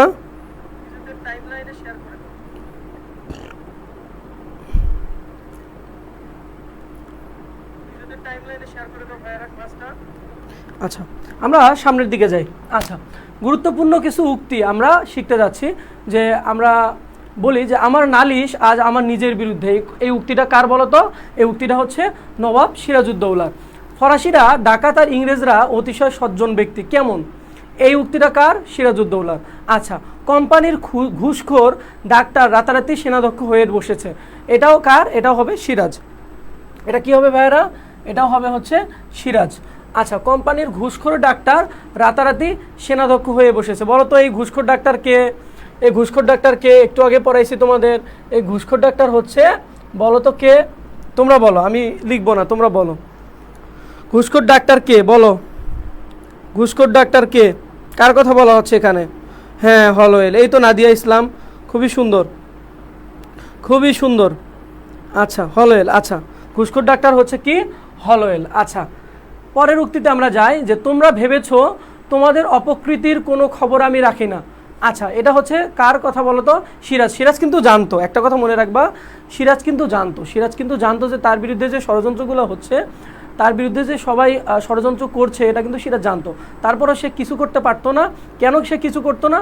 সে অনেক বেশি দেশপ্রেম কিংবা সবাইকে ভালো ভাবতো যে হবে, ঠিক হবে, এটা কিছু না। কিন্তু এত বড় ষড়যন্ত্র তারা করে রাখছে, এটা নবাব আদৌ ভাবে নাই। আচ্ছা, আমরা সামনের দিকে যাই। তারপরে দেখো যে ভীরু প্রতারকের দল চিরকালই পালায়। এটা হচ্ছে কার উক্তি? সিরাজের উক্তি। আমরা সামনের দিকে যাই। বোঝা যতই দুর্বহ হোক একাই তা বইবার চেষ্টা করব। এই উক্তিটাও হচ্ছে সিরাজউদ্দৌলার। দেয়াল কোথায়? দেয়াল জাহাপানা। আচ্ছা, এই যে একটু জাহাপনা, একটু আগে আমি বললাম না দেয়ালের কথা, যে এভাবে লুৎফুন্নেসা কী করছে, তার হাজব্যান্ডকে বলছে যে দেয়াল কোথায়? দেয়াল জাহাপনা। আচ্ছা, আমরা সামনের দিকে যাই। খেয়াল করো, একটু নুন জোগাড় হলেই কাঁচা খাবো বলে মূলটা হাতে নিয়ে ঘুরছিলাম। এই কথাটা কে বলতো? রাইসুল জোহালা। এই রাইসুল জোহালা কিন্তু অনেক গুরুত্বপূর্ণ। আমরা রাইসুল জোহালা নিয়ে এই চরিত্রটা নিয়ে আলোচনা করি নাই। রাইসুল জোহালা কিন্তু নবাবের কে ছিল বলতো? নবাবের গুপ্তচর ছিল। এই চরিত্রটা নিয়ে আমরা আলাদা করে আলোচনা করি নাই। আমি এখন এখানে বলে দিলাম যে রাইসুল জোহালা কী ছিল? নবাবের গুপ্তচর ছিল। আচ্ছা, রাইসুল জোহালার প্রকৃত কিন্তু নাম আছে। বলো তো রাইসুল জোহালার প্রকৃত নাম কি? বলো, যে বলতে পারবে তার জন্য চকলেট। বলো, রাইসুল জোহালার প্রকৃত নাম কি? নারায়ণ সিং। এই তো সুন্দর, এমডি আরিফুল ইসলাম। নারায়ণ সিং, নারায়ণ সিং। হ্যাঁ, রাইসুল জোহালার প্রকৃত নাম হচ্ছে নারায়ণ সিং। ঠিক আছে, তোমার উত্তর ঠিক হয়েছে। স্বর্ণা ইসলাম বলেছো, নাদিয়া ইসলাম বলেছো, ফারহান জাহিন বলেছো, খুব সুন্দর। তোমরা বন্ধুদের মেনশন করে দাও। হ্যাঁ, নারায়ণ সিং। নারায়ণ সিং হচ্ছে রাইসুল জোহালার প্রকৃত নাম। রাইসুল জোহালা হচ্ছে তার ছদ্মনাম। তিনি আসলে কি করেছিলেন বলো তো? তিনি আসলে ঘুরতেছিলেন কিসের জন্য? নবাবের জন্য। তিনি নবাবের একজন গুপ্তচর ছিলেন। আচ্ছা, আমরা সামনে যাই। সবাই মিলে সত্যি আমরা বাংলাকে বিক্রি করে দিচ্ছি না তো? এই উক্তিটা কি করেছিল? মীর জাফর করেছিল। আচ্ছা, তারপরে কি আমাদের কারো অদৃষ্ট মেঘমুক্ত থাকবে না, এই কথাটা কে বলছে? মীর জাফর বলছে। চিঠিপত্র যত কম দেয়া যায় ততই ভালো। কে জানে কোথায় সিরাজের গুপ্তচর ওত পেতে বসে আছে? এ কথা কে বলছে বলো তো? মীর জাফর বলছে। ব্রিটিশ সিংহ ভয়ে লেজ গুটিয়ে নিলেন, এ বড় লজ্জার কথা। এই উক্তিটা খুবই গুরুত্বপূর্ণ। এটা খ নম্বর প্রশ্নের মধ্যে অবশ্যই পাবা। এটা একটু ভালো করে পড়বা, ঠিক আছে? খ নম্বরে অবশ্যই তুমি পাবা যে এই কথাটা ব্যাখ্যা করো, যে ব্রিটিশ সিংহ ভয়ে লেজ গুটিয়ে নিলেন, এ বড় লজ্জার কথা। উক্তিটি ব্যাখ্যা করো। এই উক্তিটি কে করেছিল? উমিচাঁদ করেছিল। এবং এটা খ নম্বর প্রশ্নে অবশ্যই পাবা তোমরা, ঠিক আছে? আচ্ছা, আমরা সামনের দিকে যাই। আমি চিরকালই ইংরেজদের বন্ধু, এই উক্তিটা কে করেছিল? উমিচাঁদ করেছিল। তারপরে খেয়াল করো, দৌলত আমার কাছে ভগবানের দাদামশাইয়ের চেয়েও বড়। আচ্ছা, দৌলত মানে কি বলতো? দৌলত মানে হচ্ছে ধন সম্পদ। এখানে দৌলত বলতে বোঝানো হচ্ছে ধন সম্পদ, অর্থবিত্ত, ঠিক আছে? ধন সম্পদ, অর্থবিত্ত। আচ্ছা, অর্থবিত্ত। তো এইটা হচ্ছে কি, যে উমিচাঁদ, আমরা জানি যে উমিচাঁদ একটা সে হচ্ছে কি করেছিল বলতো? ব্রোকার ছিল। সে ইংরেজদের ব্যবসায় ব্রোকারি করতে করতে কোটি টাকারও বেশি মালিক হয়ে গিয়েছিল। আমরা জানি যে তারপরে কি করেছিল, যে ইংরেজদের সাথে তার একটা চুক্তি হয়েছিল। আমরা জানি সেই চুক্তিটা আসলে কি করেছিল, তাকে 20 লক্ষ টাকা বা 20 লক্ষ টাকা দেওয়া হবে এমনটা বলা হয়েছিল। এবং রবার্ট ক্লাইভ তাকে কি করেছিল? ঠকিয়েছিল। যে তার 2টা পেপার, একটু বলেছিলাম একটু আগে, যে 2টা পেপার সাইন করানো হয়েছিল এবং তাকে লাল পেপারটা দেওয়া হয়েছিল এবং সাদা পেপারটা রবার্ট ক্লাইভের কাছে নিজে রেখেছিল। এবং সে টাকার শোকেই হচ্ছে পরদেশী হয়ে আসলে সে পাগল হয়ে গেছে এরকম। আচ্ছা, আমরা সামনের দিকে যাই। আচ্ছা, আমি রাজা মানিকচাঁদের কাছে চিঠি পাঠাচ্ছি, আপনি দুর্গে প্রাকারে সাদা নিশান উড়িয়ে নিন। উমিচাঁদ। এই কথাটা কে বলছে বলো তো? উমিচাঁদ বলছে। আমরা জানি যে মানিকচাঁদ আসলে নানাভাবে আসলে কি করছে? ইংরেজদের সাহায্য করছে। এবং মুর্শিদাবাদের কথা বলবো, যে মুর্শিদাবাদে যে রবার্ট ক্লাইভ মুর্শিদাবাদ দিয়ে যে প্রবেশ করলো, এটা সহজ করে দিছে এই মানিকচাঁদ কিন্তু, যেটা আসলে একটু আগে আমি আলোচনা করি নাই। হ্যাঁ, অনেক কথা আসবে, ক্লাসে আসবে, তোমরা ক্লাসে থাকো, আশা করি অনেক কথা আসলে ক্লাসে তোমরা পাবা। তাহলে মানিকচাঁদ আসলে ইংরেজদের সাহায্য করেছিল। রবার্ট ক্লাইভকে কোথায় সাহায্য করছিল ভাইয়ারা? মুর্শিদাবাদে প্রবেশ করতে সাহায্য করেছিল। আমরা সামনের দিকে যাই। তোমার ক্ষমতা ধ্বংস হবে সিরাজ, কথাটা কে বলেছে? কথাটা বলেছে ঘসিটি বেগম। আচ্ছা, সিরাজের পতন কে না চায়? এই কথাটাও বলেছে ঘসিটি বেগম। তারপরে শওকত জঙ্গ আপনাদেরই ছেলে, সে নবাবি পেলে প্রকান্তরে আপনারাই তো দেশের মালিক হয়ে বসবেন। এই কথাটা কে বলছে? এই কথাটাই বলছে হচ্ছে ঘসিটি বেগম। ঘসিটি বেগম চাইতো যে শওকত জঙ্গ আসলে কি হোক? নবাব হোক। আচ্ছা, আমি বরং নবাবকে বিশ্বাস করতে পারি, এই কথা কে বলছে? এটা হচ্ছে ক্লাইভ নিজেই বলছে এই কথা। নবাবের কোনো ক্ষমতা নেই, এটা কে বলছে? ক্লাইভ বলছে। ওকে, আমরা সামনের দিকে যাই। দেখো, উমিচাঁদ এ যুগের সেরা বিশ্বাসঘাতক, ক্লাইভ নিজেই বলছে। ক্লাইভ নিজেই কি বলছে? যে বিশ্বাসঘাতক। তাকে বিশ্বাসঘাতক উপাধি দিয়েছিল ক্লাইভ। আচ্ছা, উমিচাঁদকে তোমার নিজের হাতেই সিরাজউদ্দৌলাকে মারতে হবে ইন ইওর ওন ইন্টারেস্ট। এই কথাটা বলা হচ্ছে যে যেহেতু আমরা জানি যে ইংরেজরা তাদের মাতৃভাষাই হচ্ছে ইংরেজি, সুতরাং তারা ইংরেজি বলবে, এটাই তো স্বাভাবিক। তোমরা দেখো যে তোমার নিজের হাতেই সিরাজউদ্দৌলাকে মারতে হবে ইন ইওর ওন ইন্টারেস্ট। তাহলে এখানে কি বলা হচ্ছে? এই কথাটা কে বলছে? রবার্ট ক্লাইভ বলছে। রবার্ট ক্লাইভ কে ছিল বলতো? রবার্ট ক্লাইভ সম্পর্কে একটা কথা বলি নাই, সে হচ্ছে রবার্ট ক্লাইভ একজন ধূর্ত প্রকৃতির ব্যক্তি ছিল। এবং রবার্ট ক্লাইভ আসলে কি কোথা থেকে? যে রবার্ট ক্লাইভ নিজের বাবা মায়েরও অবাধ্য ছিল। এবং তার বাবা মা তার একটা চাকরির ব্যবস্থা করে দেন, উপমহাদেশে পাঠিয়েছিল যে তুমি থেকে ইংরেজ ব্যবসায়ীদের কিংবা সৈন্যদের কাজ করো, সৈন্যদের হয়ে কাজ করো, তুমি হচ্ছে ইয়াতে চলে যাও। দেন এখানে আইসাও সে 3বার কী করেছিল, সে কাজের চাপ না নিতে পারে সে 3বার সুসাইড করার অ্যাটেম্প নিয়েছিল, কিন্তু তার পিস্তলে গুলি ছিল না, এই জন্য গুলি বের হয় নাই, এই জন্য সে আসলে কী নিতে পারে নাই বলতো, এই রবার্ট ক্লাইভ আত্মহত্যা করতে পারে নাই। এবং আমরা জানি যে এই রবার্ট ক্লাইভ যখন রজার ডেক আসলে পালিয়ে গিয়েছিল, আমরা জানি যে যখন নবাব সিরাজউদ্দৌলা কী করেছিল, নবাব সিরাজউদ্দৌলা যখন কলকাতা দখল করেছিল, ফোর্ট উইলিয়াম দুর্গ দখল করেছিল, তখন রজার ডেক হচ্ছে প্রাণের ভয়ে পালিয়ে গেছিল। রজার ডেক ছিল কলকাতার কলকাতার হচ্ছে গভর্নর। এবং তখন আসলে রবার্ট ক্লাইভ আসলে তখন ছিল হচ্ছে পাঞ্জাবে বা মাদ্রাজের ওই দিকটাই ছিল, তখন মাদ্রাজের ওই দিকটাই ছিল দায়িত্বে। সেখান থেকে সে কোথায় আসে বলতো, সেখান থেকে সে এই কলকাতায় আসে এবং কলকাতায় নানাভাবে সে এই নবাবের বিরুদ্ধে কি করে, ষড়যন্ত্র করে তাকে শেষ পর্যন্ত কি করে নবাবের পতন ঘটিয়ে তারপরে সে কি করেছিল, আবার মানে রজার ডেক কিন্তু এসেছিল। তো রবার্ট ক্লাইভের হচ্ছে এই হচ্ছে কথা এখানে। এবং রবার্ট ক্লাইভ আমরা জানি যে রবার্ট ক্লাইভ যে এত কিছু করছে, আমরা জানি এত কিছু করছে, এবং শেষে কি করা হয়েছিল জানো, রবার্ট ক্লাইভের পরিণতিটা খুবই খারাপ হয়েছিল, যে তার বিরুদ্ধে হচ্ছে ইংরেজ সরকার বা ইংরেজ যে কথা মানে ইংরেজ যে গভর্নমেন্ট তারা কি করেছিল, ইংরেজ গভর্নমেন্ট হচ্ছে তার বিরুদ্ধে বেআইনি বা দুর্নীতির দায় এনেছিল এবং অনেকগুলো টাকা আত্মসাৎ করার অভিযোগ এনেছিল। এবং এই অপমান এবং এই লজ্জা সইতে না পেরে আমরা জানি যে রবার্ট ক্লাইভ কী করেছিল, আত্মহত্যা করেছিল এবং শেষ পর্যন্ত তিনি আত্মহত্যা করেই মৃত্যুবরণ করছে। তাহলে রবার্ট ক্লাইভ সম্পর্কে আমরা মোটামুটি জেনে নিলাম, যেহেতু এটা আলাদা করে আমি আলোচনা করি না এর আগে, আমি একটু এখন তোমাদের বলে ফেললাম, যেহেতু একটা আমাদের উক্তি চলে আসছে যে তোমার নিজের হাতেই সিরাজউদ্দৌলাকে মারতে হবে ইন ইউর ওন ইন্টারেস্ট, এই কথাটা বলছে রবার্ট ক্লাইভ। এই রবার্ট ক্লাইভ সম্পর্কে আমি একটু তোমাদের ধারণা দিলাম। আচ্ছা, সামনে তোমরা দেখো যে যুদ্ধ করো প্রাণপণে, যুদ্ধ করো ক্লেটন। আমরা জানি যে ক্লেটনের কথাটা দিয়েই তোমাদের কি শুরু হয়েছে বলো তো ভাইয়ারা, ক্লেটনের কথাটা দিয়েই তোমাদের নাটকটা শুরু হয়েছে। এবং ক্লেটন বলছে যে যুদ্ধ করো, কিভাবে করো, প্রাণপণে করো, এই কথাটা কে বলছে, ক্লেটন বলছে। এবং শুরুর দিকে কিন্তু তোমরা পাবা। তারপরে খেয়াল করো, আমার শেষ যুদ্ধ পলাশিতেই, এ কথা কে বলছে, মোহনলাল। এবং এই মোহনলাল সম্পর্কে বললাম না যে নবাবের হচ্ছে বিশ্বস্ত সেনাপতি, যিনি আসলে জীবন বাজি রেখে যুদ্ধ করেছিলেন। মীর মর্দানের মৃত্যুর পর মোহনলাল সাফরিকে নিয়ে কোথায় গিয়েছিলেন, ইংরেজদের সাথে আরও যুদ্ধ করার জন্য গিয়েছিলেন এবং তারা ওখানে মৃত্যুবরণ করেছিল। মোহনলাল অনেক সাহসী চরিত্র এবং নবাবের বিশ্বস্ত ছিল। এদেশে থেকে এদেশকে ভালোবেসেছি, এ কথা কে বলছে, নারায়ণ সিং। এই নারায়ণ সিং কার নাম বলো তো, ওই যে আমরা বললাম একটু আগে, নারায়ণ সিং হচ্ছে কার নাম, রাইসুল জোহলা। এই রাইসুল জোহলা হচ্ছে তার ছদ্মনাম, প্রকৃত নাম হচ্ছে নারায়ণ সিং।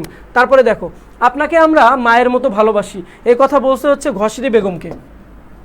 ঘসরি বেগমকে বলছে কে বলছে, লুৎফুন্নেসা বা লুৎফা বলছে। ওকে, আচ্ছা সামনের দিকে আগাই।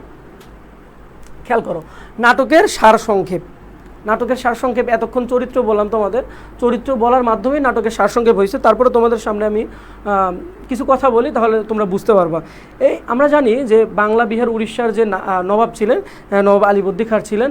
এই যে নবাব আলীবর্দী খাঁ, তারপরেই মূলত কে আসছে বলতো, নবাব সিরাজউদ্দৌলা। আমরা জানি যে 1752 সালের মে মাসের দিকে 1752 সালের মে মাসের দিকে আসলে নবাব আলীবর্দী খাঁ তার পরবর্তী যে শাসন ক্ষমতা অধিষ্ঠিত করে যান কাকে, সিরাজউদ্দৌলাকে। এবং আমরা জানি যে 1756 সালের 10 এপ্রিল যখন মৃত্যুবরণ করে হচ্ছে নবাব আলীবর্দী খাঁ, সেই দিনে কী করে নবাব সিরাজউদ্দৌলা শাসন ক্ষমতায় অধিষ্ঠিত হয়। এবং অধিষ্ঠিত হওয়ার পরে নবাব সিরাজউদ্দৌলা যেদিকে খেয়াল করে, যে দেখে যে কোনো প্রকার অনুমতি ছাড়া ইংরেজরা কী করেছে, কোনো প্রকার অনুমতি ছাড়াই ইংরেজরা হচ্ছে ফোর্ট উইলিয়াম দুর্গটা নির্মাণ করছে, এটা নবাব মেনে নিতে পারে নাই।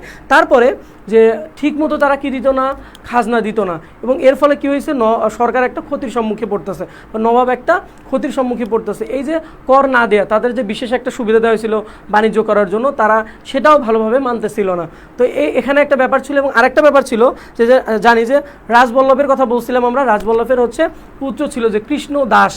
এই কৃষ্ণ দাস আসলে একজন দোষী ছিলেন, যিনি আসলে যাকে আশ্রয় দিয়েছিল কে, ইংরেজরা আশ্রয় দিয়েছিল। এই যে কৃষ্ণদাসকে আশ্রয় দেয়া, এই যে কয়েকটা ব্যাপার, এই কয়েকটা ব্যাপারের জন্য নবাব হচ্ছে ইংরেজদের কি করে, ইংরেজদের হচ্ছে দুর্গ দখল করে। প্রথমে কাশিমবাজারের কুঠি দখল করে, তারপরে হচ্ছে রজার ড্রেককে বিতাড়িত করে রজার ড্রেক এবং ইংরেজ সৈন্যদের কোথা থেকে বিতাড়িত করে বলতো, কলকাতা থেকে বিতাড়িত করে। এবং কলকাতা থেকে বিতাড়িত করার পরে কি হয়, যে ওই যে বললাম যে মাদ্রাজ থেকে রবার্ট ক্লাইভ পূর্ণ শক্তি নিয়ে আসে এবং সে আসলে কূটকৌশল আস্তে আস্তে অবলম্বন করে এবং কূটকৌশল কৌশল অবলম্বন করে একভাবে, এবং সে এসে দেখতে পারে কি যে নবাবের যে মসনদ, নবাবের যে রাজদরবার, সেখানেই মূলত তার দুর্বলতার জায়গা, এবং সেখানেই সে আঘাত করে।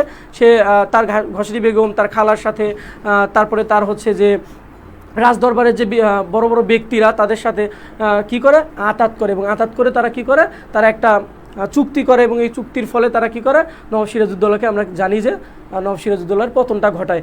এবং এই যুদ্ধটা হয়েছিল 1757 সালের 23 জুন পলাশির প্রান্তরে। এটা হচ্ছে কোন নদীর তীরে বলো তো ভাইয়ারা? তোমরা এই প্রশ্নটার উত্তর দাও যে কোন নদীর তীরে। আমরা জানি যে পলাশির প্রান্তরটা কোন নদীর তীরে, বলো। পলাশির প্রান্তরে, হ্যাঁ হ্যাঁ বলো, পলাশির প্রান্তরটা কোন নদীর তীরে ছিল, বলো।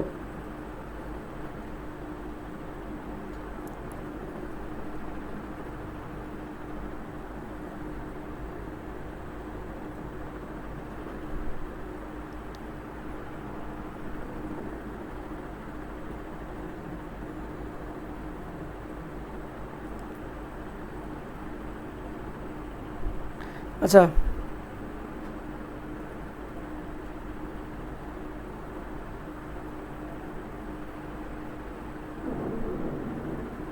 আচ্ছা, একটু খেয়াল করো তোমরা। হ্যাঁ, ভাগীরথী, এই তো পারছো। নাদিয়া ইসলাম পারছো। তোমরা বন্ধুদের একটু মেনশন করে দাও। ক্লাসে সবাই চলে যাচ্ছ, আবার আসতেছো, সবাই আসো। হ্যাঁ, সন্ধ্যা রাতের তারা। আমি কখনো এই নাটকটা পড়িনি, ফার্স্ট ইয়ার চলে গেছে, আজকে ক্লাসটা থেকে 95% হয়ে গেছে, এখন নিজে একটু পড়লে হয়ে যাবে। নাইস ক্লাস ভাইয়া। হ্যাঁ, তুমি ক্লাসের সাথে থাকো, রয়্যাল এডুকেশনের সাথে থাকো, আশা করি তোমার বাংলা ভীতি থাকবে না। নাটক দেখো, তোমার একটা বছর চলে গেছে, তুমি নাটক পড়ো নাই। এমনকি যারা কয়েকদিন পরে পরীক্ষা দিবে, তোমাদের বড়রা, তারাও হচ্ছে নাটকটা পড়ে নাই। তারা অনেকটা বোরিং ফিল করে যে এভাবে কি নাটক পড়ে, মানে যেভাবে দেয়া আছে বইয়ে, ঠিক আছে, এভাবে হচ্ছে নাটক পড়তে অনেকের বোরিং লাগে, যেহেতু হচ্ছে ব্যক্তি কি দেয়া আছে, একটা মঞ্চ নাটকের মতো দেয়া আছে, এভাবে নাটক পড়তে অনেকের খারাপ লাগে, ঠিক আছে। ভাগীরথী নদী, হ্যাঁ ঠিক আছে, ভাগীরথী। আচ্ছা, তাহলে এই ভাগীরথী নদীর তীরে কি হয়েছিল বলতো? এই মির্জাফর এবং আরও যে ব্যক্তিরা আছে, তারা আসলে কি করে, নবাব সিরাজউদ্দৌলাকে কি করে, তারা হচ্ছে নবাব সিরাজউদ্দৌলার পতনের পিছনে কাজ করে, এবং তারা অনেকটা নিষ্ক্রিয় ছিল। মির্জাফর নিষ্ক্রিয় ছিল, এবং তারা হচ্ছে যুদ্ধ বন্ধ করতে বলে। এক্ষেত্রে কি হয়, নবাবের পতন। এবং আমরা জানি যে নবাব তখন হচ্ছে পালিয়ে যাওয়া শুরু করে, এবং পালিয়ে যেতেই যে মীর মিরনের আদেশে তার যে চাচা ছিল বা মীর জাফরের যে ভাই ছিল মীর দাউদ, তারা রাস্তায় হচ্ছে নবাবকে ধরে ফেলে, নবাব এবং তার স্ত্রীকে, এবং আইনা কি করে, নবাবকে মেরে ফেলা হয়। এবং এই যে নবাবকে মেরে ফেলে, নবাবকে কে মারবে এটা নিয়ে একটা প্রশ্ন ছিল। এবং মোহাম্মদী বেগ যে কিনা হচ্ছে এই হচ্ছে নবাব সিরাজউদ্দৌলারই বাড়িতেই লালিত পালিত হয়েছে, তার বাবা হচ্ছে তাকে অনাথ ভেবে তাকে হচ্ছে লালন পালন করছে, এবং এই মোহাম্মদী বেগ মাত্র 10,000 টাকার বিনিময়ে কী করছে, এই নবাব সিরাজউদ্দৌলাকে কী করছে, হত্যা করছে। আমরা মূলত কাহিনীটা এখানে যে দেখানো হয়েছে, নাটকের যে মূল থিমটা, যে শিক্ষাটা তোমাদের দেওয়া হচ্ছে, সেটা কি মূলত, সেটা হচ্ছে দেশপ্রেম। আমাদের জন্য যে শিক্ষাটা, সেটা হচ্ছে দেশপ্রেম। যে আমরা জানি যে সামন্ত প্রভু বা যে সামন্ত রাজারা ছিল, নবাবেরা ছিল, তাদেরকে আমরা যে সবসময় তারা কী ছিল, রাজ্য বিস্তার নীতিতে বিশ্বাসী ছিল, তারা অনেকটা অসৎ ছিল, কিংবা হচ্ছে তারা কৃষকদের অত্যাচার নির্যাতন করতো। মানে ওই দিকে না গিয়ে এই গল্পটা কেন এই দিকে গেল, ঠিক আছে। আমরা জানি যে নবাব সিরাজউদ্দৌলার পতনের মধ্য দিয়ে প্রায় বাংলার স্বাধীনতার শেষ নবাবের পতন হয়, এবং বাংলার স্বাধীনতার সূর্য অস্তমিত হয়ে যায়, আমরা অনেকটা জানি। এবং এইটা প্রায় 190 বছর, মতান্তরে প্রায় 200 বছরের মতো ইংরেজরা শাসন করে। এবং জানি যে 1947 সালে 14 আগস্ট তারা বিভাগ করে, দ্বিজাতি তত্ত্বের ভিত্তিতে এই উপমহাদেশকে বিভাগ করে, এবং 14 আগস্ট সালে তারা পাকিস্তানকে ভাগ করে দেয়, এবং 15 আগস্ট হচ্ছে তারা ইন্ডিয়াকে ভাগ করে দিয়ে এই দেশ থেকে চলে যায়। তাহলে মূলত সারসংক্ষেপটা মূলত এটাই যে এখানে কি করা হচ্ছে, নবাব সিরাজউদ্দৌলা যে মূল চরিত্র এই নাটকের, এই নবাব সিরাজউদ্দৌলার দেশপ্রেমটা দেখানো হচ্ছে। এবং আরেকটা জিনিস দেখানো হচ্ছে, সেটা হচ্ছে এই নবাবের সাথে ইংরেজদের কেন কি হয় বলতো, ইংরেজদের যে যুদ্ধটা হয় এটা কেন। এবং এখানে হচ্ছে আরেকটা জিনিস দেখাইছে যে প্রথমে কি আছে বলতো, প্রথমে হচ্ছে যুদ্ধের প্রেক্ষাপট দিয়ে কিন্তু তোমার নাটকটা কিন্তু শুরু করে দিয়েছে তারা, তারপরে অন্যান্য আলোচনা তোমাদের বইয়ে দেয়া আছে। বুঝতে পারছো? আশা করি তোমরা আজকের ক্লাসে তোমরা নাটক নিয়ে তোমাদের যে ভীতিটা ছিল এটা তোমরা দূর করতে পারছো। আমরা এখন কি করব, আমরা তোমাদের সাজেশন দিব, তোমরা কি করো, বন্ধুদের মেনশন করে দাও, সবাই আসুক। এই সাজেশনটা খুবই গুরুত্বপূর্ণ তোমাদের জন্য। আমি খ নাম্বারে কি আসবে এই প্রশ্ন তোমাদের দিয়ে দিব, এবং গ নাম্বারে বা সৃজনশীলের জন্য কি লিখতে হবে, এর বাইরে তোমাদের প্রশ্ন আসবে না আশা করি, ঠিক আছে। আমি তোমাদের 1 মিনিট সময় দিলাম, তোমরা কি করবা, বন্ধুদের মেনশন করে দাও, নিজেদের টাইম লাইনে ভিডিও শেয়ার করো।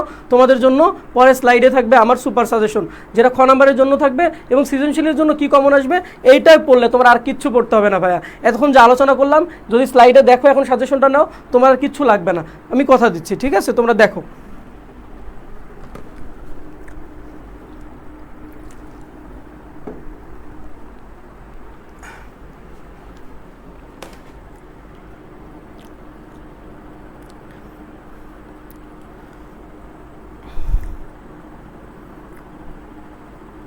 হ্যাঁ ঠিক আছে, সাখাওয়াত হোসাইন খোকন, মূল কাহিনী হলো দেশপ্রেম আর বিশ্বাসঘাতকতা। হ্যাঁ, এখানে নবাব সিরাজউদ্দৌলার দেশপ্রেম দেখানো হচ্ছে, এবং তার নিকটাত্মীয়রা যে তার সাথে হচ্ছে বিশ্বাসঘাতকতা করলো, এটাও দেখানো হয়েছে। হ্যাঁ, একটা নাটক পড়তেছি 2 আর শেষ। আচ্ছা, আজকের ক্লাস একটা ক্লাসেই তো তোমার নাটক শেষ, তোমার 2 বছর কেন লাগবে ভাইয়া? দেন ভাইয়া লাগবে। হ্যাঁ, এমডি মাইদুল, হ্যাঁ দিব ভাইয়া, তোমাকে সৃজনশীলের জন্য গ নাম্বারের জন্য কি আসবে সেটা দিব, এবং আর পারবো না কাউকে ডাকতে আনতে, অনেক মেনশন দিলাম, যাদের আসার কথা ওরা চলে আসছে। হ্যাঁ স্বর্ণা, ঠিক আছে, তুমি ক্লাসে আসো, ক্লাস করো, বন্ধুদের জানিয়ে দেওয়ার কথা জানিয়ে দিবা, সবাইকে মেনশন করে দিবা, এটাই তো। হ্যাঁ, সবাই শিখবে, জ্ঞান ছড়িয়ে দেওয়া উচিত, হ্যাঁ জ্ঞান নিজের মধ্যে রাখতে নাই। হ্যাঁ, এমসিকিউ সলভ করবো, হ্যাঁ ভাইয়া আমরা 32টা এমসিকিউ সলভ করবো এরপরে, ঠিক আছে? তোমরা ক্লাসেই থাকো, বন্ধুরা আসুক, একটা সুপার সাজেশন তোমরা পাবা, এমসিকিউ এর জন্য পাবা, খ নাম্বারের জন্য পাবা, এবং এমসিকিউ পড়লে আমরা জানি যে ক নাম্বারের জন্য আমরা পেয়ে গেছি অলরেডি, যে উক্তিগুলো দিচ্ছি, যেগুলো বলছি, আশা করি ক নাম্বারের জন্য আর কোথাও তোমরা আর হচ্ছে আটকে যাবে না, আশা করি। হ্যাঁ, আচ্ছা, আমরা তোমাদের সাজেশনটা দিয়ে দিব, তোমরা কলম খাতা নোটটা নিয়ে নাও। আচ্ছা, সামনে যাই, দেখো গুরুত্বপূর্ণ অনুধাবনমূলক প্রশ্নের সাজেশন, যেগুলো অনুধাবনমূলক প্রশ্ন তোমাদের আসবে, এগুলো পড়লে এর বাইরে তোমার আর পড়া লাগবে না, ঠিক আছে? এগুলোই লিখে নাও, এর বাইরে তোমার আর লাগবে না, ঠিক আছে? তোমরা সবাই লিখে নাও। দেখো এখানে কয়টা প্রশ্ন আছে ভাইয়ারা? 11টা প্রশ্ন আছে। দেখো, আমার শেষ যুদ্ধ পলাশিতেই কেন, ব্যাখ্যা করো, এই কথাটা ব্যাখ্যা করতে হবে। আচ্ছা, তারপরে দেখো, ঘরের লোক অবিশ্বাসী হলে বাইরের লোকের পক্ষে সবই করা সম্ভব, ব্যাখ্যা করো। তারপরে কি আছে? ভীরু কাপুরুষের দল চিরকালই পালায়, ব্যাখ্যা করো।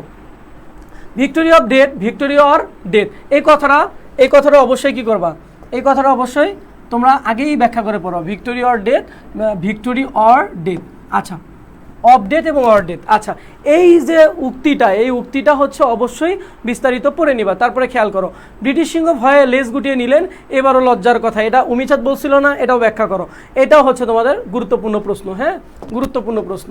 আচ্ছা, এখানে খুবই কম করে দিয়েছি, কম করে যে দিয়েছি এটা একটা এটা তোমার 100% কমন পড়বে ইনশাল্লাহ। তারপরও আমি কি আরও এগুলোর মধ্যেই যেটা একবারে মনে করে 100%-এর মধ্যে 150% সেটা দিয়ে দিচ্ছি।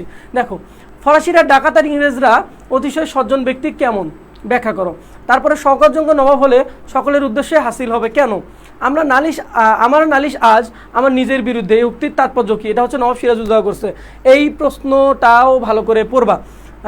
তারপরে খেয়াল করো, তোমার ক্ষমতা ধ্বংস হবে সিরাজকে লক্ষ্য করে একথা বলেছে, এটা হচ্ছে সিরাজকে লক্ষ্য করে একথা বলছে হচ্ছে কে বলো তো, বলছে হচ্ছে ঘসরি বেগম। কেন, এটা হচ্ছে ব্যাখ্যা করে তোমাদের দিতে হবে। তারপরে আমরা এমন কিছু করলাম যা ইতিহাস হবে, উক্তিটির তাৎপর্য লেখো। তারপরে আমার অস্তিত্ব জুড়ে কেবল দেয়ালের ভিড়, উক্তিটির তাৎপর্য লেখো। এই যে অস্তিত্ব জুড়ে দেয়ালের ভিড়, এই যে দেয়াল বলতে কি বোঝানো হয়েছে একটু পরে আমরা এমসিকিউ সলভ করবো। এমসিকিউ দেয়াল বলতে কি বোঝানো হচ্ছে এটা কিন্তু তোমরা পাবা, ঠিক আছে? তাহলে আমরা এই যে গুরুত্বপূর্ণ অনুধাবনমূলক প্রশ্নের সাজেশন তোমরা পাইলা, এগুলোর বাইরে তোমাদের আর পড়ার দরকার নাই, এগুলো তোমাদের আসবে 100%, ঠিক আছে ভাইয়ারা? আচ্ছা, আমরা খ নাম্বারের জন্য যে প্রশ্নগুলো আমাদের আসবে এগুলো আমরা দেখে নিচ্ছি। এখন আমরা পরবর্তী স্লাইডে দেখব যে গ এবং ঘ নাম্বারের জন্য যেটা তোমাদের পড়লে 100% কমন আসবে সেটাই তোমরা পড়বা আশা করি। দেখো, খেয়াল করো যে গ এবং ঘ সৃজনশীলের জন্য কমন উপযোগী সাজেশন, যেগুলো পড়লে এর বাইরে আর কিছু পড়তে হবে না। দেখো, খেয়াল করো যে নবাব সিরাজউদ্দৌলা দেশপ্রেম নিয়ে পড়তে হবে, ঠিক আছে? নবাব সিরাজউদ্দৌলা দেশপ্রেম, উদ্দীপকে থাকবে একজন ব্যক্তির দেশপ্রেম বা স্বদেশপ্রেম নিয়ে লেখা থাকবে। আচ্ছা, স্বদেশপ্রেম নিয়ে লেখা থাকবে, কি করতে হবে বলো তো আমাকে জাস্ট নবাব সিরাজউদ্দৌলা চরিত্রটা টেনে নিয়ে কি করতে হবে, ব্যাখ্যা করে দিতে হবে। বুঝতে পারছো? তো নবাব সিরাজউদ্দৌলা দেশপ্রেম বা স্বদেশপ্রেম নিয়ে প্রশ্ন আসবে। ওকে, ঘ নাম্বারের জন্য শেষ।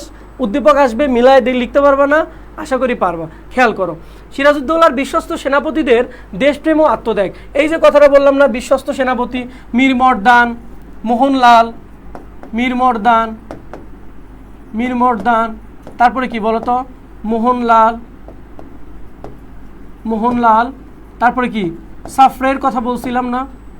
হ্যাঁ, এই যে এই তিনজনকে যদি তুমি পড়ো, উদ্দীপক পড়ে বুঝতে পারবা যে এটা মীর মর্দান, মোহনলাল নাকি সারফে, তাহলে তুমি ইজিলি বুঝতে পারবা যে সিরাজউদ্দৌলার বিশ্বস্ত সেনাপতিদের দেশপ্রেম এবং আত্মত্যাগ। তারা নবাবের প্রতি কী ছিল? তারা নবাবকে অনেক বেশি শ্রদ্ধা ভক্তি করতো, মান্য করতো, এবং নবাবের জন্য তারা প্রাণও কিন্তু উৎসর্গ করছে। তাহলে এই সেনাপতিদের কি করবা? দেশপ্রেম এবং আত্মত্যাগ নিয়ে পড়বা। তারপরে আসো যে 3 নাম্বার, যেটা এখানে 3 ডাবল হয়েছে, খেয়াল করো যে মীর জাফর ও ঘসিরি বেগমের ষড়যন্ত্র বা বিশ্বাসঘাতকতা। তাহলে এই যে দুইজন ব্যক্তি, মীর জাফর এবং ঘসিরি বেগম, আচ্ছা এই দুইজনের কি পড়বো আমরা? এই দুইজনের আমরা ষড়যন্ত্র বা বিশ্বাসঘাতকতার দিকটা পড়বো। উদ্দীপকে যদি একজন বিশ্বাসঘাতক ব্যক্তির নাম দেওয়া থাকে, ওখানে যদি মহিলা হয় তাহলে টেনে নিয়ে আসবো হচ্ছে কি, মহিলা এবং খালা বা ফুফু এ জাতীয় হয়, তাহলে আমরা টেনে নিয়ে আসবো কোথায় বলো তো? টেনে নিয়ে আসবো হচ্ছে ঘসিরি বেগম দিয়ে আলোচনা করে দিব। তারপরে যদি উদ্দীপকে থাকে হচ্ছে সেনাপতি কিংবা কাছের মানুষ, তাহলে আমরা কি মীর জাফরকে দিব। আশা করি বুঝতে পারছো, ঠিক আছে?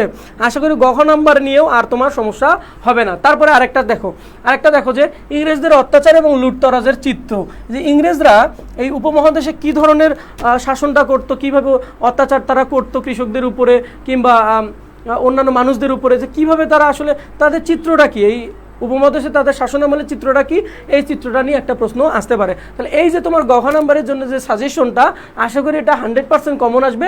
তোমরা কি করে নাও, তোমরা এটা লিখে নাও, আশা করি তোমরা কমন পাবা, এর বাইরে তোমাদের পড়তে হবে না। আচ্ছা, আশা করি তোমরা বুঝতে পারছো। কে কে বুঝতে পারছো বলো তো ভাইয়ারা, কে কে আছো ক্লাসে? আমি এইচএসসির পর আবার কন্টিনিউ করব। এই তো ঠিক আছে, স্বর্ণা অবশ্যই আমাদের সাথে থাকবা, অবশ্যই আমরা আছি তোমাদের সাথে।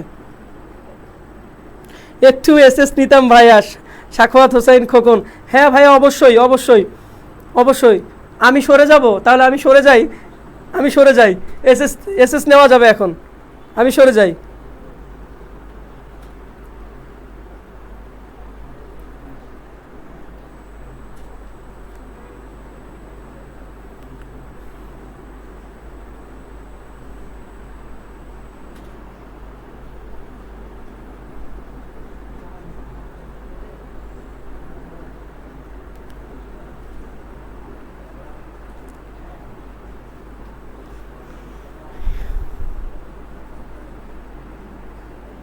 আচ্ছা মাইদুল, কয় ঘন্টা ক্লাস হবে ভাইয়া?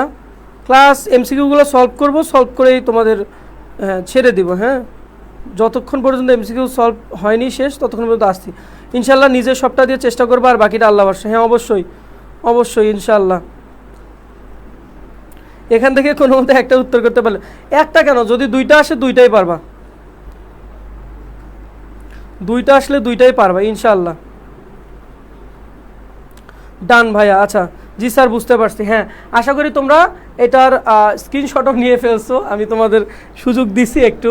আচ্ছা, তোমরা আশা করি যে গ এবং ঘ নাম্বারের জন্য যে সৃজনশীল আসবে, প্রয়োগ এবং উচ্চতর দক্ষতা, আশা করি তোমরা কমন পাবা এখান থেকে, ঠিক আছে? তাহলে আশা করি আজকের ক্লাসে তোমরা অনুধাবন পড়লা, তারপরে জ্ঞানমূলক প্রশ্নের উত্তর পড়লা, প্রয়োগ এবং উচ্চতর দক্ষতা নিয়ে যে প্রশ্নগুলা গ ঘর, এগুলো তোমরা পড়লা। আশা করি মানে নাটক নিয়ে তোমাদের আর কোনো সমস্যা নেই আশা করি। এখন আমরা কি করব, আমরা গুরুত্বপূর্ণ কিছু এমসিকিউ প্রশ্ন সলভ করব। তোমরা ক্লাসে থাকো, বন্ধুদের মেনশন করে দাও, এমসিকিউগুলো যারা উত্তর করতে পারবা তাদেরকে অবশ্যই থ্যাঙ্কস দিব, চকলেট দিব, সামনের দিকে যাই। আচ্ছা, খেয়াল করো, পরীক্ষায় কমন উপযোগী কিছু বহু নির্বাচনী। দেখো এখানে অনেক কয়টা আমাদের কি আছে বলো তো, অনেক কয়টা আমি দিয়েছি, প্রায় 32টার মতো এমসিকিউ দিয়েছি, যেগুলো তোমাদের জন্য কি হবে, অনেক ইফেক্টিভ হবে, যেগুলো অবশ্যই পরীক্ষায় আসবে এবং বিশ্ববিদ্যালয়ে অ্যাডমিশনও তোমরা কমন পাবা। আচ্ছা খেয়াল করো সিকান্দার আবু জাফর উবাইদুল্লাহ কোন সাহিত্য পত্রিকার সম্পাদক ছিলেন? এটা তো যশোর বোর্ড 2016-তে আসছে, আমি এটা উল্লেখ করেই দিচ্ছি, ঠিক আছে? এটা উল্লেখ করে দিচ্ছি এবং এটা আরও অনেকগুলো বোর্ডে আসছে, আবার অ্যাডমিশন পরীক্ষাতেও আসছে। সিকান্দার আবু জাফর উবাইদুল্লাহ, এখানে বানানটা হবে কিন্তু এরকম, হ্যাঁ, এটা কিন্তু বিভ্রান্ত হবে না। সিকান্দার, এটা কিন্তু সঠিক বানান, আচ্ছা, সিকান্দার আবু জাফর উবাইদুল্লাহ কোন সাহিত্য পত্রিকার সম্পাদক ছিলেন বলো তো ভাইয়েরা?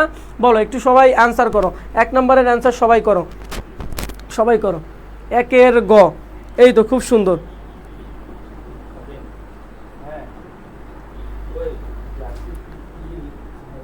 ভাইয়া এমসিকিউ কি নেবেন? হ্যাঁ এমসিকিউ নিচ্ছি তো ভাইয়া। ফারহান জাহিন, আমরা এমসিকিউ নিচ্ছি, তুমি একটু খেয়াল করো, আমরা অনেকগুলো এমসিকিউ, গুরুত্বপূর্ণ এমসিকিউ সলভ করব।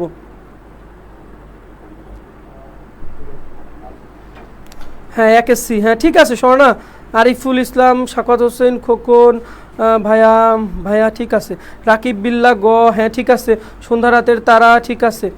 আরিফুল, হ্যাঁ ঠিক আছে, সবাই ভালো অ্যান্সার করছো, হ্যাঁ ঠিক আছে। সবার উত্তর হয়েছে যে সিকান্দার আবু জাফর কোন সাহিত্য পত্রিকার সম্পাদক ছিলেন? মাসিক সমকাল, মাসিক সমকাল, ঠিক আছে। এখনকার সমকাল কিন্তু না, এটা তখনকার সমকাল। আচ্ছা আমরা সামনের দিকে যাই, খেয়াল করো। এরিস্টটল নাটকের কয়টি ঐক্যের কথা বলেছেন বলো তো? এটা অনেকবার আসছে, অনেক পরীক্ষায় আসছে, খেয়াল করবা। এটা এরিস্টটল নাটকের কয়টি ঐক্যের কথা বলেছেন বলো, অ্যান্সার করো সবাই, অ্যান্সার করো সবাই। এইটা ইয়ার চেঞ্জে আসছিল, আমি ঠিকটা লেখা আবার খাতা দিয়ে আসছিলাম। আচ্ছা আচ্ছা, খাতা আবার দিছে। আচ্ছা আচ্ছা ঠিক আছে, ঠিক আছে, অনেক সুন্দর।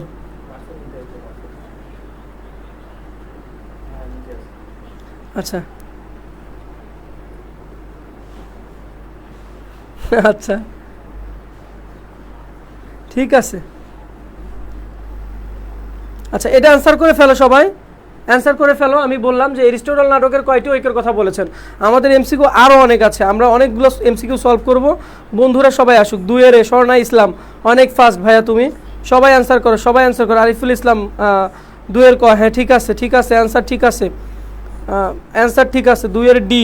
সালাহ আহমেদ ফুয়াদ, ফুয়াদ তোমার অ্যান্সারটি হয়নি ভাইয়া, তুমি আবার চেষ্টা করো, আবার চেষ্টা করো এবং ভালো করে পড়ো। সন্ধ্যা রাতের তারা, ঠিক আছে। সায়েম মাহমুদ সাগর, হ্যাঁ 3, হ্যাঁ তিনটা, তুমি কি বোঝাতে চাইছো বুঝি নাই, তারপরে তুমি অ্যান্সারটা করতে পারছো আশা করি। ধরেই নিলাম যে তুমি হচ্ছে 3টার কথা বলছো, 3টা উইকের কথা বলছো। ওকে ঠিক আছে, হ্যাঁ সবার উত্তর হচ্ছে, সবার উত্তর হচ্ছে। তাহলে কি বলো তো ভাইয়ারা, এরিস্টটল নাটকের কয়টি উইকের কথা বলেছেন? এর অ্যান্সার হবে হচ্ছে 3টা।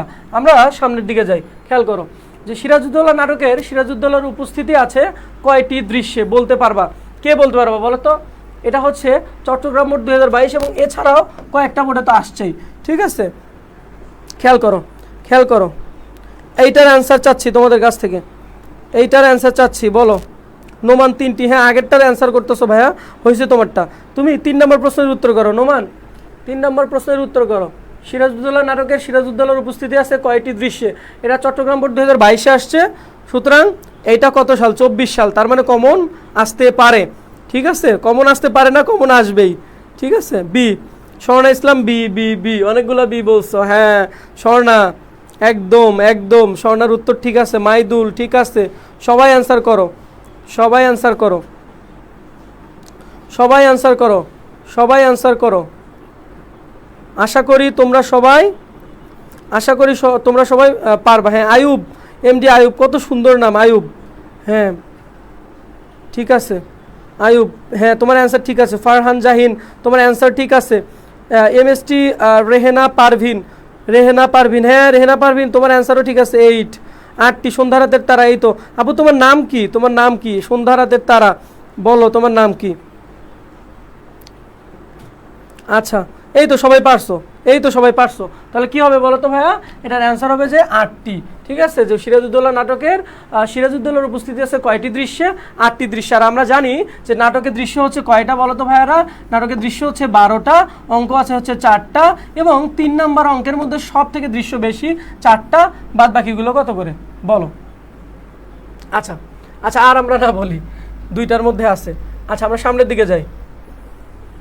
আচ্ছা সিরাজউদ্দৌলা নাটকে অঙ্ক সংখ্যা কয়টা? এই যে একটু আগেই বলে দিলাম, এটা তো পাওয়ার কথা। এটা আসছে Dinajpur board 2016, Chattogram board 2023, Rajshahi board 2023 এবং আরও অসংখ্য বোর্ডে আসছে, এবং অসংখ্য বোর্ডে আসছে। আশা করি তোমরা এই অ্যান্সার অলরেডি পারছো, কারণ আগেই আমি বলে দিচ্ছি। তাহলে এটার অ্যান্সার আমি করে দেই যে সিরাজউদ্দৌলা নাটকে অঙ্ক সংখ্যা আছে কয়টা? 4টা, এবং দৃশ্য আছে কয়টা বলো তো? 12টা। সব থেকে বেশি দৃশ্য আছে হচ্ছে 3 নম্বর অঙ্কে, কয়টা? 4টা। ওকে তোমরা পারছো। সামনে যাই, সামনে যাই যে সিরাজউদ্দৌলা নাটকের প্রথম সংলাপকার, এই যে এটা বলছিলাম যে এই যখন আমি প্রশ্নগুলো পড়াইলাম তখন আমি বলছিলাম, উক্তিগুলো পড়াইছি তখন বলছিলাম যে কার উক্তি হচ্ছে প্রথমে আছে এবং কার উক্তি দিয়ে শুরু হয়েছে। অ্যান্সারটা তোমাদের করা উচিত, কারণ ক্লাসে আমি করাইলাম, ক্লাসেই করাইলাম এটা, এবং এটা অনেক বোর্ডে আসছে, এটা বরিশাল বোর্ড 2017 এবং এছাড়াও আরও অসংখ্য বোর্ডে আসছে। বলো এটার অ্যান্সার বলো। 5 ডি, এই তো আশরাফুল ইসলাম সিয়াম, মেহরাব সোহরাব হোসেন, অবাদত্ত ছেলে, এই যে ওয়াসকুরুনি, তাই না তোমার নাম?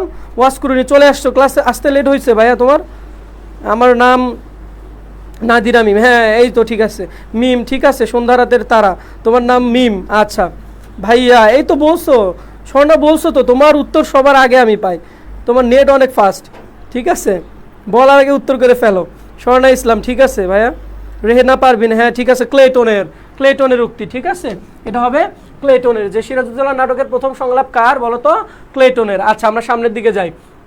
সিরাজউদ্দৌলা নাটকের প্রথম অঙ্কের প্রথম দৃশ্যটির স্থান কোনটি? এটা খুবই পারবে, এটা আমি বলছিলাম, আলোচনাতে বলছিলাম। বলো প্রথম কি বলো তো? সিরাজউদ্দৌলা নাটকের প্রথম অঙ্কের প্রথম দৃশ্যটির স্থান কোনটা বলো তো? এটা অনেকগুলো বোর্ডে আসছে, চট্টগ্রাম বোর্ড 23, কুমিল্লা বোর্ড 2017 এবং আরও অসংখ্য বোর্ডে আসছে। বলো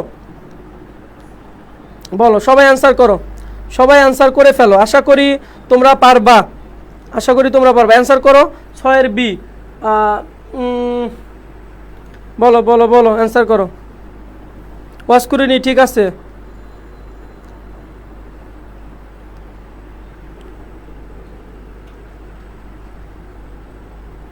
দুর্গ, হ্যাঁ নোমান, ঠিক আছে। স্বর্ণা,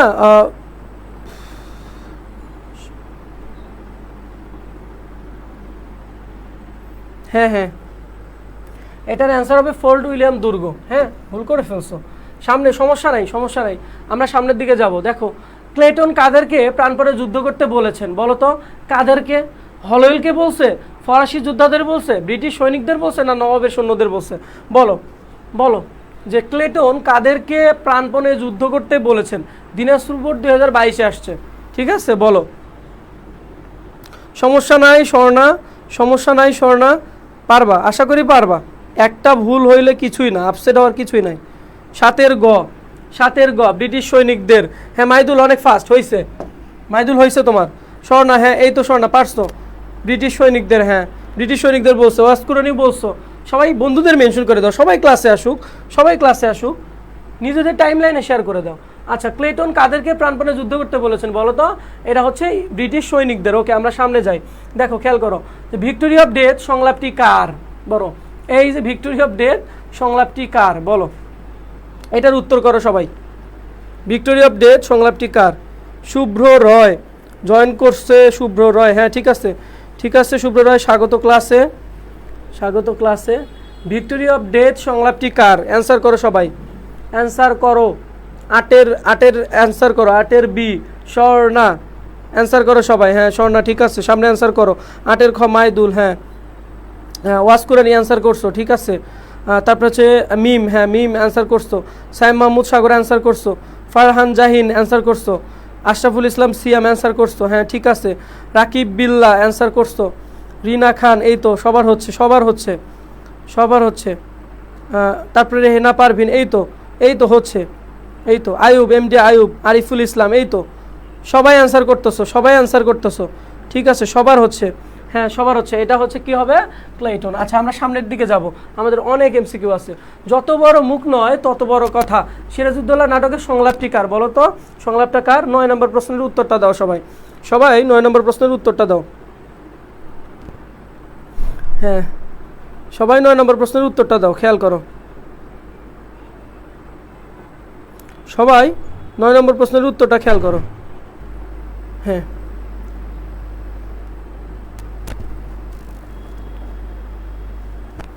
সবাই, সবাই, হ্যাঁ সবাই উত্তর করো, সবাই উত্তর করো, সবাই উত্তর করো, সবাই উত্তর করো। 9 নম্বর প্রশ্ন, 9 খ সিয়াম না সাইম? ও আচ্ছা আচ্ছা আচ্ছা, দেখছো ভাইয়া চশমা পরে আছে, চশমা পরেও তোমার নামটা দেখে নাই ঠিকভাবে, দেখছো? সাইম, সাইম ঠিক আছে, সরি সাইম, নামে বিকৃত করা যায় না কখনো, আমি সিয়াম বলতেছি তোমাকে। আচ্ছা সিয়াম না সাইম? সাইম, আশরাফুল ইসলাম সাইম, অনেক সুন্দর। হাজারো নারীর ক্রাশ, আচ্ছা এগুলো কি বলো ভাইয়া? ক্লাস করো, মনোযোগের সাথে ক্লাস করো শুভ্র।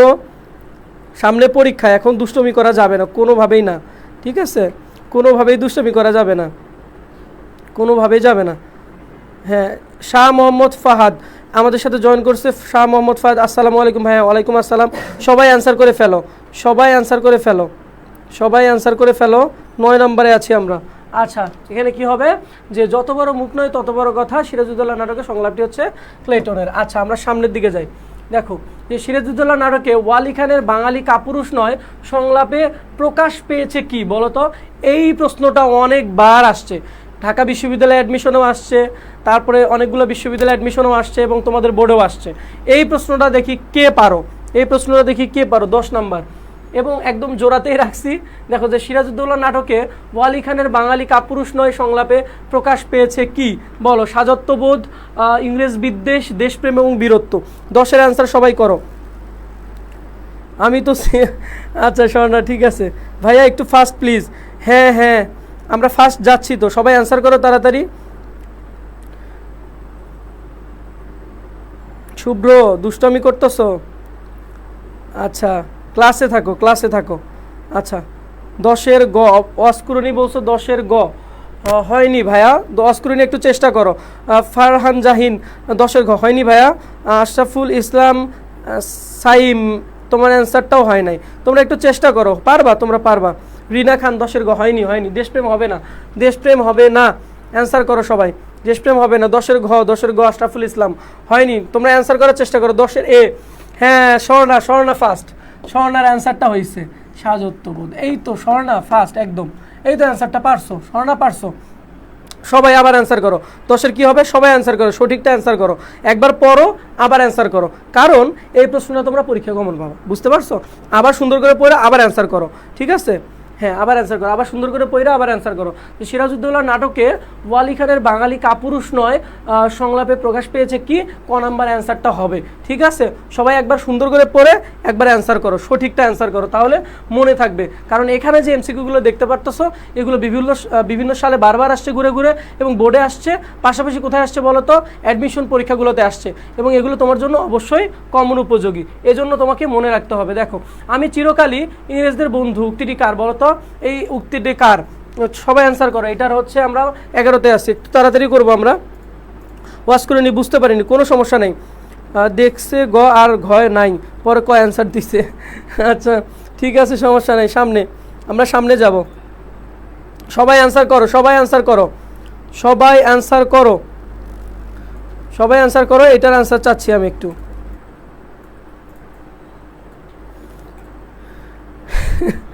শুভ্র, আচ্ছা সবাই অ্যান্সার করো।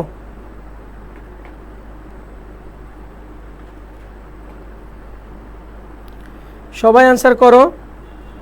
হ্যাঁ, 11 বি উমি চাঁদের। হ্যাঁ, এই তো স্বর্ণা পারছো। কেউ কেউ ভুল করতেছো, হ্যাঁ যারা ভুল করতেছো একটু দেখবা যে আমি চিরকালই ইংরেজদের বন্ধু, এটা হচ্ছে উমি চাঁদের। এটা না, যখন আমি উমি চাঁদের কথা পড়াইলাম আবার আমি উক্তিগুলো দেখাইলাম, সেখানে আমি বলি নাই। উমি চাঁদের অনেকগুলো উক্তি আমি সেখানে বলছিলাম, ঠিক আছে? যেগুলো এমসিকিউ আসছে বারবার, এগুলো কিন্তু আমি বলছি। এটা হচ্ছে কার? উমি চাঁদের। সামনে যাই, আমরা সামনে যাই, আমরা সামনের দিকে যাই। দেখো, 1757 সালের কোন তারিখে পলাশী যুদ্ধ সংঘটিত? এটা তোমরা সবাই পারবা। 23শে জুন। 23শে জুন কোথায় হয়েছে বলো তো? পলাশীর প্রান্তরে, ভাগীরথী নদীর তীরে। আচ্ছা, আমরা একটু সামনে যাই, একটু তাড়াতাড়ি যাব। রাইসুল জোহালাকে তোমরা তো জানো, একটু আগে অ্যান্সার করছো, নারায়ণ সিং। রাইসুল জোহালাকে বলো তো? নারায়ণ সিং। আমরা সামনের দিকে খেয়াল করি, যাও। গঙ্গা জল সে ঈশ্বরের নামে শপথ করেছিল। গঙ্গা জল নিয়ে, ঠিক আছে, গঙ্গা জল নিয়ে সে ঈশ্বরের নামে শপথ করেছিল। কে শপথ করেছিল বলো? গঙ্গা জল নিয়ে ঈশ্বরের নামে শপথ করেছিল কে বলো? গঙ্গা জল, আমরা জানি যে হিন্দুদের কাছে গঙ্গা জল খুবই পবিত্র, এবং তারা গঙ্গা জলে স্নান করলে তারা ভাবে যে কি, যে তাদের যে পাপ মোচন হয়ে যাবে, তারা ভাবে। যেমন আমরা ভাবি যে আমরা মুসলমান যারা আছি তারা ভাবি যে আমরা যদি হজ করতে পারি, আমাদের যে বিধান, আমরা যদি হজ করতে পারি তাহলে অনেকাংশে আমাদের কি হবে? আমরা মাফ পেয়ে যাব অনেক গুনাহ থেকে। আচ্ছা আচ্ছা, এটা হিন্দু ধর্মের বিশ্বাস যে তারা গঙ্গা জলে স্নান করলে কি হবে? তাদের পাপ মোচন হবে। আচ্ছা বলো, সবাই বলো, বলো বলো, অ্যান্সার করো। হ্যাঁ, যে গঙ্গা জল নিয়ে সে ঈশ্বরের নামে শপথ করেছিল, কে বলো? 14 এ স্বর্ণা। সবাই অ্যান্সার করো। হ্যাঁ রিনা খান, রিনা খান, রিনা খান। হ্যাঁ ঠিক আছে স্বর্ণা, স্বর্ণা ঠিক আছে, ঠিক আছে, ঠিক আছে।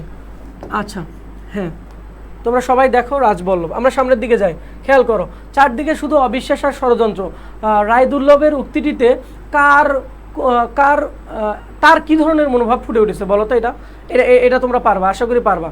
যে বলো যে চারদিকে শুধু অবিশ্বাস আর ষড়যন্ত্র, রায়দুল্লভের উক্তিটিতে তার কোন ধরনের মনোভাব ফুটে উঠেছে? এই প্রশ্নটা বারবার আসছে ঘুরে ঘুরে, তোমরা আশা করি পারবা, তোমরা আশা করি পারবা।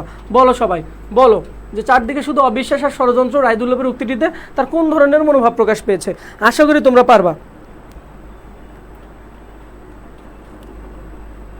অ্যান্সার করো সবাই, অ্যান্সার করো, 15 অ্যান্সার করো সবাই। 14 করতেছো এখনো, একটু ফাস্ট হও সবাই, নাকি আমার নেট চলো কোনটা? সবাই অ্যান্সার করো। আচ্ছা আচ্ছা অ্যান্সার করো। 15 সি স্বর্ণা, দ্বিধাগ্রস্ততা। এই তো সাবাস, সাবাস স্বর্ণা, পারছো। দ্বিধাগ্রস্ত মানে সে কোন দিকে যাবে? তার অবিশ্বাস আর ষড়যন্ত্র, মানে চারদিকে শুধু অবিশ্বাস আর ষড়যন্ত্র, মানে সে তো আমরা জানি যে কে কী হয়েছে, সে তার যে চরিত্রটা, রায়দুল্লভের যে চরিত্রটা আমরা জানি যে বিশ্বাসঘাতকের চরিত্র, এই জন্য কী হবে? দ্বিধাগ্রস্ত হবে, দ্বিধাগ্রস্ত। টাইপিং ভুল হয়ে গেছে, সমস্যা নাই। এমডি আরিফুল ইসলাম, সমস্যা নাই, কোনো সমস্যা নাই, কোনো সমস্যা নাই। আচ্ছা কোনো সমস্যা নাই। আচ্ছা তুমি পারো, আমি জানি তুমি পারো, আমি জানি তোমরা ভালো অ্যান্সার করতেছো। 15 হচ্ছে সি হবে। আচ্ছা সবাই অ্যান্সার করো। চারদিকে শুধু কি হবে? চারদিকে শুধু অবিশ্বাস আর ষড়যন্ত্র, রায়দুল্লভের উক্তিটিতে তার কোন ধরনের মনোভাব ফুটে উঠেছে? এখানে হবে দ্বিধাগ্রস্ততা। কি হবে বলো তো? দ্বিধাগ্রস্ততা। আমরা সামনের দিকে যাই, সামনের দিকে যাই। দেখো, সিরাজকে হত্যা করতে মোহাম্মদ বেগ কত টাকা দাবি করেছেন? আমরা জানি যে 10,000 টাকা, এটা তো সবাই জানো তাই না?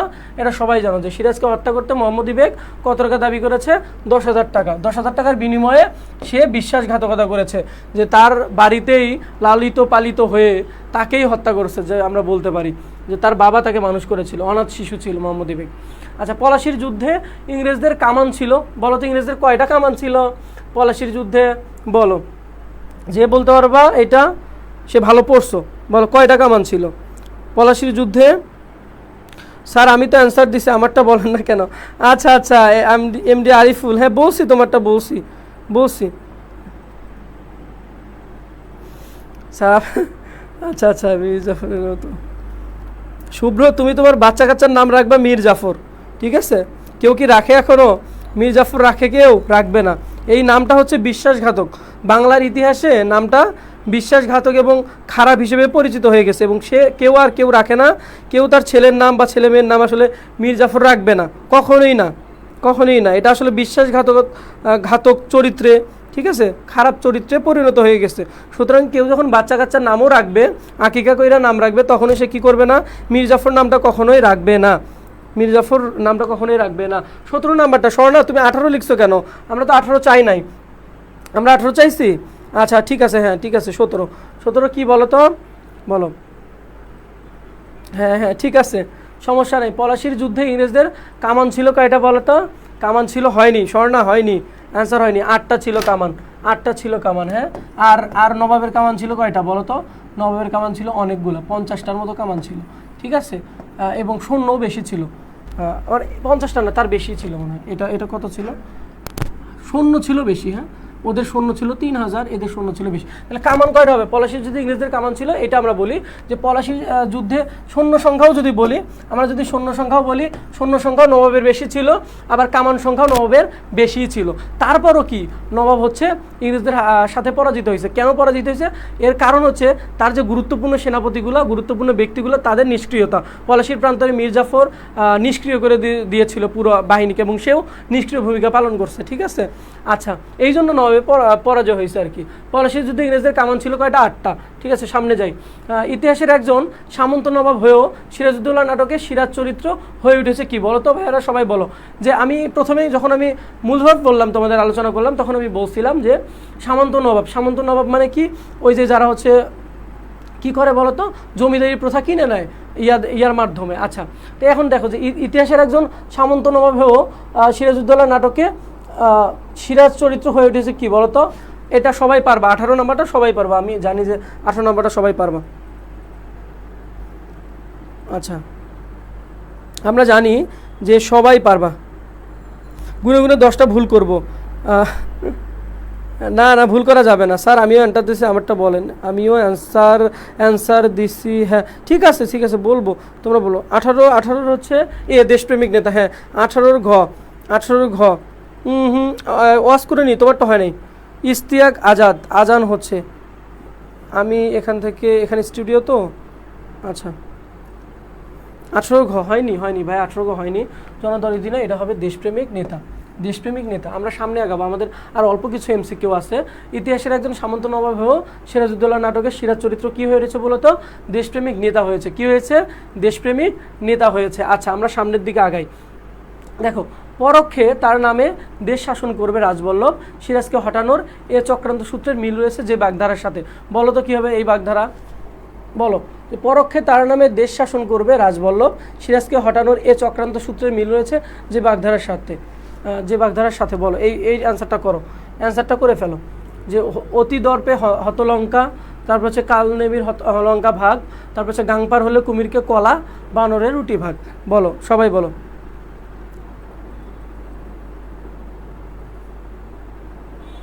শূন্য 50,000, হ্যাঁ এই তো আরিফুল ইসলাম, হ্যাঁ শূন্য 50,000-এর বেশি ছিল, কামান ছিল আরও বেশি। আচ্ছা, 2টা ভুল করবো, আপাতত ছেলে ভুল হোক, আরে বাবা অস্কুরেনি ভুল হোক, ভুল তো হবেই, ভুল তো সবার হয় তাই না? কোনো সময় তোমার লিখতে ভুল হয়ে যাচ্ছে, কোনো সময় মুখ দিয়ে যখন বলবা তুমি, তখন তোমার একটা হচ্ছে জিনিস বলতে গিয়ে আরেকটা বলে ফেলতেছো, এটা তো স্বাভাবিক, মানুষ না, অ্যাজ এ হিউম্যান বিং হতে পারে ভুল। আচ্ছা, এটা সমস্যা নেই, তোমরা ট্রাই করবা, হয়ে যাবে। আজান হইতাছে, শেষ করেন। আরও অল্প কিছু আছে ভাইয়া, দেখো একটু। সুলতান মাহমুদ তারেক 9 বলতে কি 19 সি, 19 সি হয়নি ভাইয়া। গাংপার হলে কুমিরকে কলা, এটা হয়নি। আচ্ছা, রিনা খান 19-এর খ, এই তো রিনা হয়েছে, তোমার অ্যান্সার হয়েছে, রিনা হয়েছে। 19-এর বি, এই তো স্বর্ণা, তুমি আগে অ্যান্সার করছো, হয়েছে 19-এর বি, হ্যাঁ হয়েছে 19-এর বি। মাইদুল, তোমারটা হয়নি ভাইয়া, 19-এরটা অ্যান্সার করো সবাই।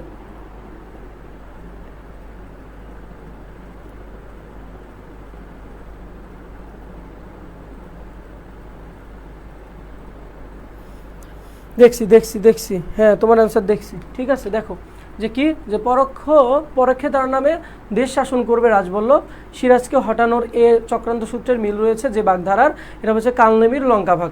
আচ্ছা, আমরা সামনের দিকে যাই। দেখো, দেয়াল, কোথায় দেয়াল ঝাপনা? উক্তরাকার, এই উক্তিটা কার বলো তো? এই উক্তিটা কার? আচ্ছা, এই উক্তিটি কার বলো? এটা হচ্ছে আমি বলছিলাম যে যখন আমি পড়ালাম তখন আমি বলছিলাম যে এই উক্তিটা হচ্ছে লুৎফুন্নেসার, মানে তার ওয়াইফ বলতেছে, হ্যাঁ। এবং দেয়াল কে করতো? এই দেয়াল করতে হচ্ছে বেশি হচ্ছে কে? সিরাজউদ্দৌলা। এবং এই দেয়ালটা কি বোঝাচ্ছে আমরা সামনে একটা এমসিকিউ পাবো। আচ্ছা, সাথে যাই। দেখো, সিরাজউদ্দৌলা নাটকটি প্রকাশিত হয় কত সালে? এই অ্যান্সারটা আমি যখন তোমার হচ্ছে লেখক পরিচিতি পড়ালাম, পরিচিতি যখন পড়াইছি তোমাদের, তখন কিন্তু আমি এগুলো বলছি যে সিরাজউদ্দৌলা নাটক কবে প্রকাশিত হয় এবং তার রচিত যে নাটকগুলো, এগুলো সম্পর্কে পড়ছি। তোমরা একটু তাড়াতাড়ি বলো যে 21-এর হচ্ছে অ্যান্সারটা কী হবে? 21-এর অ্যান্সারটা কী হবে? যারা 20-এর অ্যান্সার করতেছো তাদেরটা হয়েছে, ওয়াজ করে নিয়ে তুমি গ বলছো, এটা হবে ঘ। তোমরা 21-এর হচ্ছে এ, হ্যাঁ 1965, এই তো স্বর্ণা ফার্স্ট।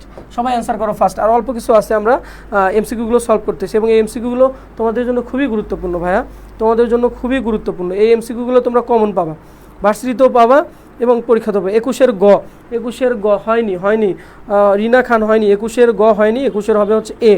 9টা ভুল, বিশ্ব রেকর্ড।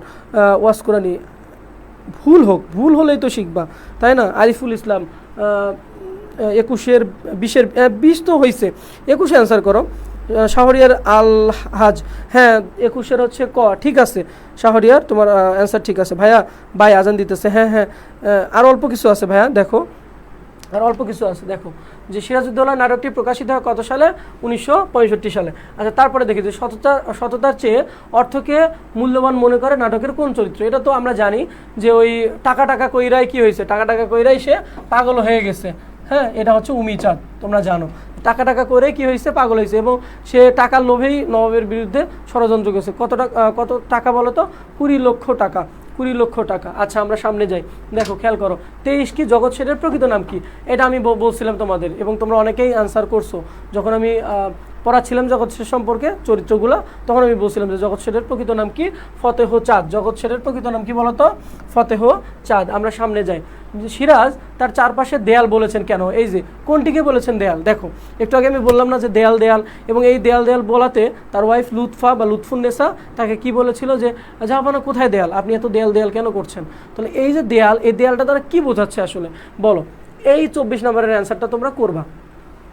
অধীনদের ষড়যন্ত্রকে, ইংরেজদের সহযোগিতাকে, স্বপ্ন দেখার আকাঙ্ক্ষাকে, আত্মীয়দের বিশ্বাসঘাতকতাকে।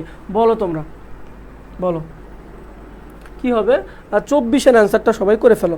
24-এর এ, এই তো স্বর্ণা তোমারটা হয়েছে, তোমার 24-এর এ হয়েছে। সবাই অ্যান্সার করো, সবাই অ্যান্সার করো। 24-এর ঘ ওয়াজ করে নি, তোমারটা হয়নি ভাইয়া, তুমি চেষ্টা করো, সমস্যা নাই, চেষ্টা করো। এমডি আরিফুল ইসলাম, তুমি 22 এখন অ্যান্সার করতেছো ভাইয়া, আমরা 24-এ আছি। 24-এর অ্যান্সার করো, আমরা 24-এ আছি, আমরা 24-এ আছি, হ্যাঁ আমরা 24-এ আছি, ঠিক আছে। আচ্ছা ঠিক আছে, ঠিক আছে, হ্যাঁ সবাই পারছো, হ্যাঁ সবাই পারছো। আচ্ছা খেয়াল করো তাহলে এখানে কি হবে? সিরাজ তার চারপাশে দেয়াল বলেছেন কি? অধীনদের ষড়যন্ত্রকে। সামনে যাই আমরা, সিকান্দার আবু জাফর, সিকান্দার এখানে ইয়ে হবে তো হলো। আর দেখো যে সিকান্দার আবু জাফরের মূল পেশা কি ছিল? আমরা জানি যে সাংবাদিকতা, এবং তার একটা পত্রিকার নাম আমরা পড়ছি যে সমকাল, হ্যাঁ মাসিক সমকাল নামে পড়ছিলাম, সমকাল নামে পড়ছিলাম। দেখো খেয়াল করো, আমরা মাসিক সমকাল নামে পড়ি নাই, মাসিক সমকাল নামে পড়ছিলাম, মাসিক সমকাল। আচ্ছা মাসিক সমকালের কি ছিলেন তিনি বলতো? সম্পাদক ছিলেন। আমরা সামনে যাই, খেয়াল করো, সিরাজউদ্দৌলা নাটকে কোন পাখির ডাককে অশুভ বলা হয়েছে? এখানে পারবা তোমরা, ইজিলি পারবা তোমরা যে সিরাজউদ্দৌলা নাটকে কোন পাখিকে অশুভ বলা হয়েছে। আমরা জানি যে পেঁচা বা হুতুম, পেঁচা বা হুতুমকে কি বলা হয়? অশুভ বলা হয়। পেঁচা বা হুতুমকে কি বলা হয়? অশুভ বলা হয়। তাহলে পেঁচার ডাককে কি বলা হয়েছে? অশুভ বলা হয়েছে। সামনে যাই, আজ আমার ভরসা আমার সেনাবাহিনীর শক্তি নয়। সিরাজউদ্দৌলা তাহলে পলাশীতে কিসের উপর ভরসা করতে চেয়েছিলেন? তিনি কিন্তু সব কিছু জানতেন, তারপরও তিনি কি পদক্ষেপ নিতে পারেন নাই। আচ্ছা এটা মূলত কি হবে বলো তো সবাই? 27 নম্বরটা সবাই অ্যান্সার করো, আমরা শেষের দিকে চলে আসছি, ক্লাসের শেষের দিকে চলে আসছি। 27 অ্যান্সার করো সবাই, 27 অ্যান্সার করো সবাই, আমরা ক্লাসের শেষের দিকে চলে আসছি। 27 মীর জাফর রায়দুল্লভের দেশপ্রেমের উপর। হ্যাঁ স্বর্ণা ঠিক বলছো, এই যে মীর জাফর এবং রায়দুল্লভের যদি দেশপ্রেমটা জাগে, আমরা জানি যে মীর জাফরকে অনেকভাবেই আসলে শাস্তি দেওয়া হয়েছিল। শাস্তি বলতে তাকে ওয়ার্নিং দেওয়া হয়েছিল এবং তাকে পবিত্র কোরআন শরীফ ছুঁয়ে তাকে শপথ করা হয়েছিল। তারপরেও সে কী করছে? তারপরেও সে এই নবাবের সাথে বিশ্বাসঘাতকতা করছে, বাংলার সাথে বিশ্বাসঘাতকতা করছে, বাংলার মানুষের সাথে বিশ্বাসঘাতকতা করছে। পবিত্র কোরআন ছুঁয়েও সে এই বিশ্বাসঘাতকতা করে ফেলছে, বুঝতে পারছো? আচ্ছা তাহলে এখানে কি হবে? আসলে নবাব ভরসা করছিলেন কি? যে তাদের যদি দেশপ্রেমটা জেগে ওঠে, তাদের মনে যদি দেশপ্রেমটা জেগে ওঠে, তাহলে তোমরা ইজিলি অ্যান্সার করতে পারলে। তাহলে 27-এর কী হবে? মীর জাফর এবং রায়দুল্লভের দেশপ্রেমের উপর। সামনে দেখি আমরা যে মীর জাফরের গুপ্তচরকে, মীর জাফরের গুপ্তচরকে বলো তো, মীর জাফরের গুপ্তচর। 28 নম্বরটা গুরুত্বপূর্ণ। আমরা জানি নবাবের গুপ্তচরকে, নবাবের গুপ্তচর হচ্ছে নারায়ণ সিং বা রাইসুল জোহালা। নবাবের গুপ্তচর হচ্ছে রাইসুল জোহালা। তোমরা ওইটার আনসার করো, রাইসুল জোহালা, এবং প্রকৃত নাম হচ্ছে তার নারায়ণ সিং। আমরা জানি যে নারায়ণ সিং। আচ্ছা নারায়ণ সিং। তাহলে তোমরা এখন ইজিলি অ্যান্সার করো যে মীর জাফরের গুপ্তচরকে। আমি নবাবেরটা বলে দিচ্ছি, তোমাদের। এখন কি মীর জাফরেরটা বলে ফেলো, তোমরা তাড়াতাড়ি বলে ফেলো, মীর জাফরেরটা বলে ফেলো। আচ্ছা 28 উমর বেগ। এই তো সুন্দর, সবাই বলছো 28। স্বর্ণা বলছো, তারপরে হচ্ছে ওয়াসকুরানি বলছো, নোমান বলছো, রিনা বলছো, হাসান বলছো, আশরাফুল বলছো, হ্যাঁ কোমর বেগের ভাই উমর বেগ। এই তো এত সময় ধরে ক্লাস হচ্ছে। হ্যাঁ করিম শেখ, তুমি কি জানো না যে বাংলা ক্লাস আমাদের প্রতি শনি, সোম এবং বুধবার ঠিক 5টায় হবে? হ্যাঁ ঠিক 5টায় হবে, এবং তোমাদের জন্য তোমাদের পরীক্ষার আগে পর্যন্ত আমাদের কি ধামাকা ক্লাসগুলো হবে। এমসিকিউ সলভ হবে, কোন ধরনের এমসিকিউগুলো আসে বেশি সেগুলো সলভ করা হবে, সাজেশন দেওয়া হবে, এবং এভাবেই তোমাদের ক্লাসগুলো হবে। আশা করি তোমরা অনেক বেশি উপকৃত হবা এবং রয়্যাল এডুকেশনের সাথেই থাকবা। আচ্ছা তোমরা, এবং সামনে তোমাদের পরীক্ষা আসতেছে, তোমরা পরীক্ষাগুলোও দিবা। হ্যাঁ তোমরা ক্লাস করে কি শিখতেছো, তোমাদের প্রিপারেশন কেমন, এগুলো পরীক্ষার মাধ্যমেই তোমরা জানতে পারবা। আশা করি সবাই তোমরা পরীক্ষায় অংশগ্রহণ করবা। আচ্ছা আমরা সামনের দিকে যাই, দেখো তাহলে কি হবে, মীর জাফরের গুপ্তচর কে ছিলেন, ওমর বেগ ছিলেন। আচ্ছা সামনে আগে দেখো, সিরাজউদ্দৌলা নাটকটি মূলত কি ধরনের নাটক বলো তো? ঐতিহাসিক নাটক, ট্র্যাজেডিমূলক নাটক, প্রহসনমূলক নাটক নাকি সামাজিক নাটক? বলো তো এটা কি নাটক? এটা হচ্ছে ঐতিহাসিক নাটক। এই প্রশ্নটা অনেক বেশি চলে আসে, এই প্রশ্নটা কি আসে, অনেক বেশি চলে আসে। তোমরা কি করবা, পড়ে ফেলবা। দেখো নবাবের পতন হওয়ার কারণ হলো, নবাবের পতন হওয়ার কি কারণ বলো তো? মীর জাফরের বিশ্বাসঘাতকতা, এটা অবভিয়াসলি হবে। ইংরেজদের স্বার্থপরতা, এটাও ঠিক আছে। তারপরে কি আছে যে নবাবের অদক্ষতা, এটাও ঠিক আছে। নবাব অনেক কিছু খেয়াল করে না, এটা হচ্ছে 1 2 3 তিনটাই হবে। ওকে আমরা সামনে যাই। প্রথম সার্থক বাংলা নাটক কোনটি বলো তো? প্রথম বাংলা সার্থক নাটক কোনটি? আমি যদি নাটকের নাম বলি যে প্রথম বাংলা সার্থক নাটক হচ্ছে শর্মিষ্ঠা। এটা হচ্ছে ঢাকা বিশ্ববিদ্যালয়ে আসছিল প্রশ্ন এবং অন্য বিশ্ববিদ্যালয়ে আসছে তো, এবং তোমাদের কি আসছে, এইচএসসি পরীক্ষাও আসছে। প্রথম সার্থক বাংলা নাটক হচ্ছে শর্মিষ্ঠা। এই শর্মিষ্ঠা লিখছে কে, এটা তোমাকে বলতে হবে। বলো, আমি তোমাদের কাছে প্রশ্ন রাখলাম কি, যে শর্মিষ্ঠার লেখককে, এই শর্মিষ্ঠা নাটকের লেখককে তোমরা যদি বলতে পারো 31 নম্বরেরটা, আমি যেটা বলছি আর কি, আমি অ্যান্সার বলে দিছি যে প্রথম সার্থক বাংলা সার্থক নাটক হচ্ছে শর্মিষ্ঠা, এবং এই শর্মিষ্ঠার লেখককে বলো, এটা লিখছে কে? তোমরা অ্যান্সার করো, চেষ্টা করো। আমি 31 নম্বরের চাই না, আমি উত্তর দিয়ে দিছি তোমাদের, আমি জাস্ট বলছি যে কি, বলো শর্মিষ্ঠা কে লিখছে? একজন পারতেছো না? আচ্ছা শর্মিষ্ঠা কে লিখছে বলো তো? আচ্ছা শর্মিষ্ঠা লিখছে হচ্ছে মধুসূদন দত্ত, মাইকেল মধুসূদন দত্ত। কে লিখছে বলো তো? শর্মিষ্ঠা লিখছে হচ্ছে মাইকেল মধুসূদন, আচ্ছা মধুসূদন দত্ত। ওকে মনে রাখবো। তাহলে এই যে প্রথম বাংলা সার্থক নাটক, এটা কে লিখছে বলো তো? মাইকেল মধুসূদন দত্ত। আচ্ছা আমরা সামনের দিকে যাই। দেখো খেয়াল করো, উদ্দীপকটি পড়ো এবং 32 নম্বর প্রশ্নের উত্তর দাও। খেয়াল করো যে আবুলের বাবা অনাথ শিব্বিরকে লালন পালন করে সমাজে প্রতিষ্ঠিত করেন। সময়ের আবর্তনে বৃত্ত সম্পত্তি নিয়ে আবুলের সঙ্গে তার চাচা জাফরের বিরোধ বাঁধলে জাফর শিব্বিরকে নিজের দলে ভেড়ান। অর্থের লোভে জাফরের নির্দেশে শিব্বির আবুলকে হত্যা করে। তাহলে আমরা ইজিলি আমরা এখন করতে পারবো। দেখো উদ্দীপকের শিব্বিরের সঙ্গে সিরাজউদ্দৌলা নাটকের কোন চরিত্রের মিল রয়েছে বলো তো? আমরা জানি যে ওই মোহাম্মদী বেগও কী করছিল, যে হচ্ছে জয়নুদ্দিন, নবাব সিরাজউদ্দৌলার পিতা যিনি জয়নুদ্দিন, সেই জয়নুদ্দিন হচ্ছে অনাথ মোহাম্মদী বেগকে নিজের বাসায় নিয়ে এসে তাকে লালন পালন করছে, এবং সে পরবর্তীতে কি অর্থবিত্তর লোভে পইরা সে কী করলো, ওই নবাব সিরাজউদ্দৌলাকেই কী করলো, 10,000 টাকার বিনিময়ে হত্যা করলো। তাহলে এখানে কী হবে বলো তো? তাহলে উদ্দীপকটা পইরা আমরা বুঝতে পারতেছি যে উদ্দীপকের শিব্বিরের সঙ্গে সিরাজউদ্দৌলা নাটকের কোন চরিত্রের মিল রয়েছে বলো তো? মোহাম্মদী বেগের মিল রয়েছে, অকৃতজ্ঞ একটা চরিত্র। আচ্ছা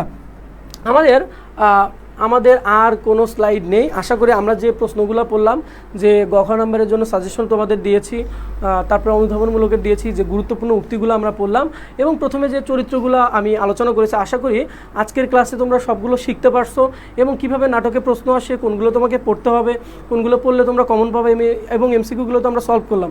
আশা করি আজকের ক্লাসে তোমরা অনেক কিছু শিখছো, এবং তোমরা যেভাবে আসুক পরীক্ষায় তোমরা অ্যান্সার করতে পারবা, এবং তোমাদের যে সাজেশনটা আমি দিলাম, এই সাজেশনটা অবশ্যই কমন পড়বে।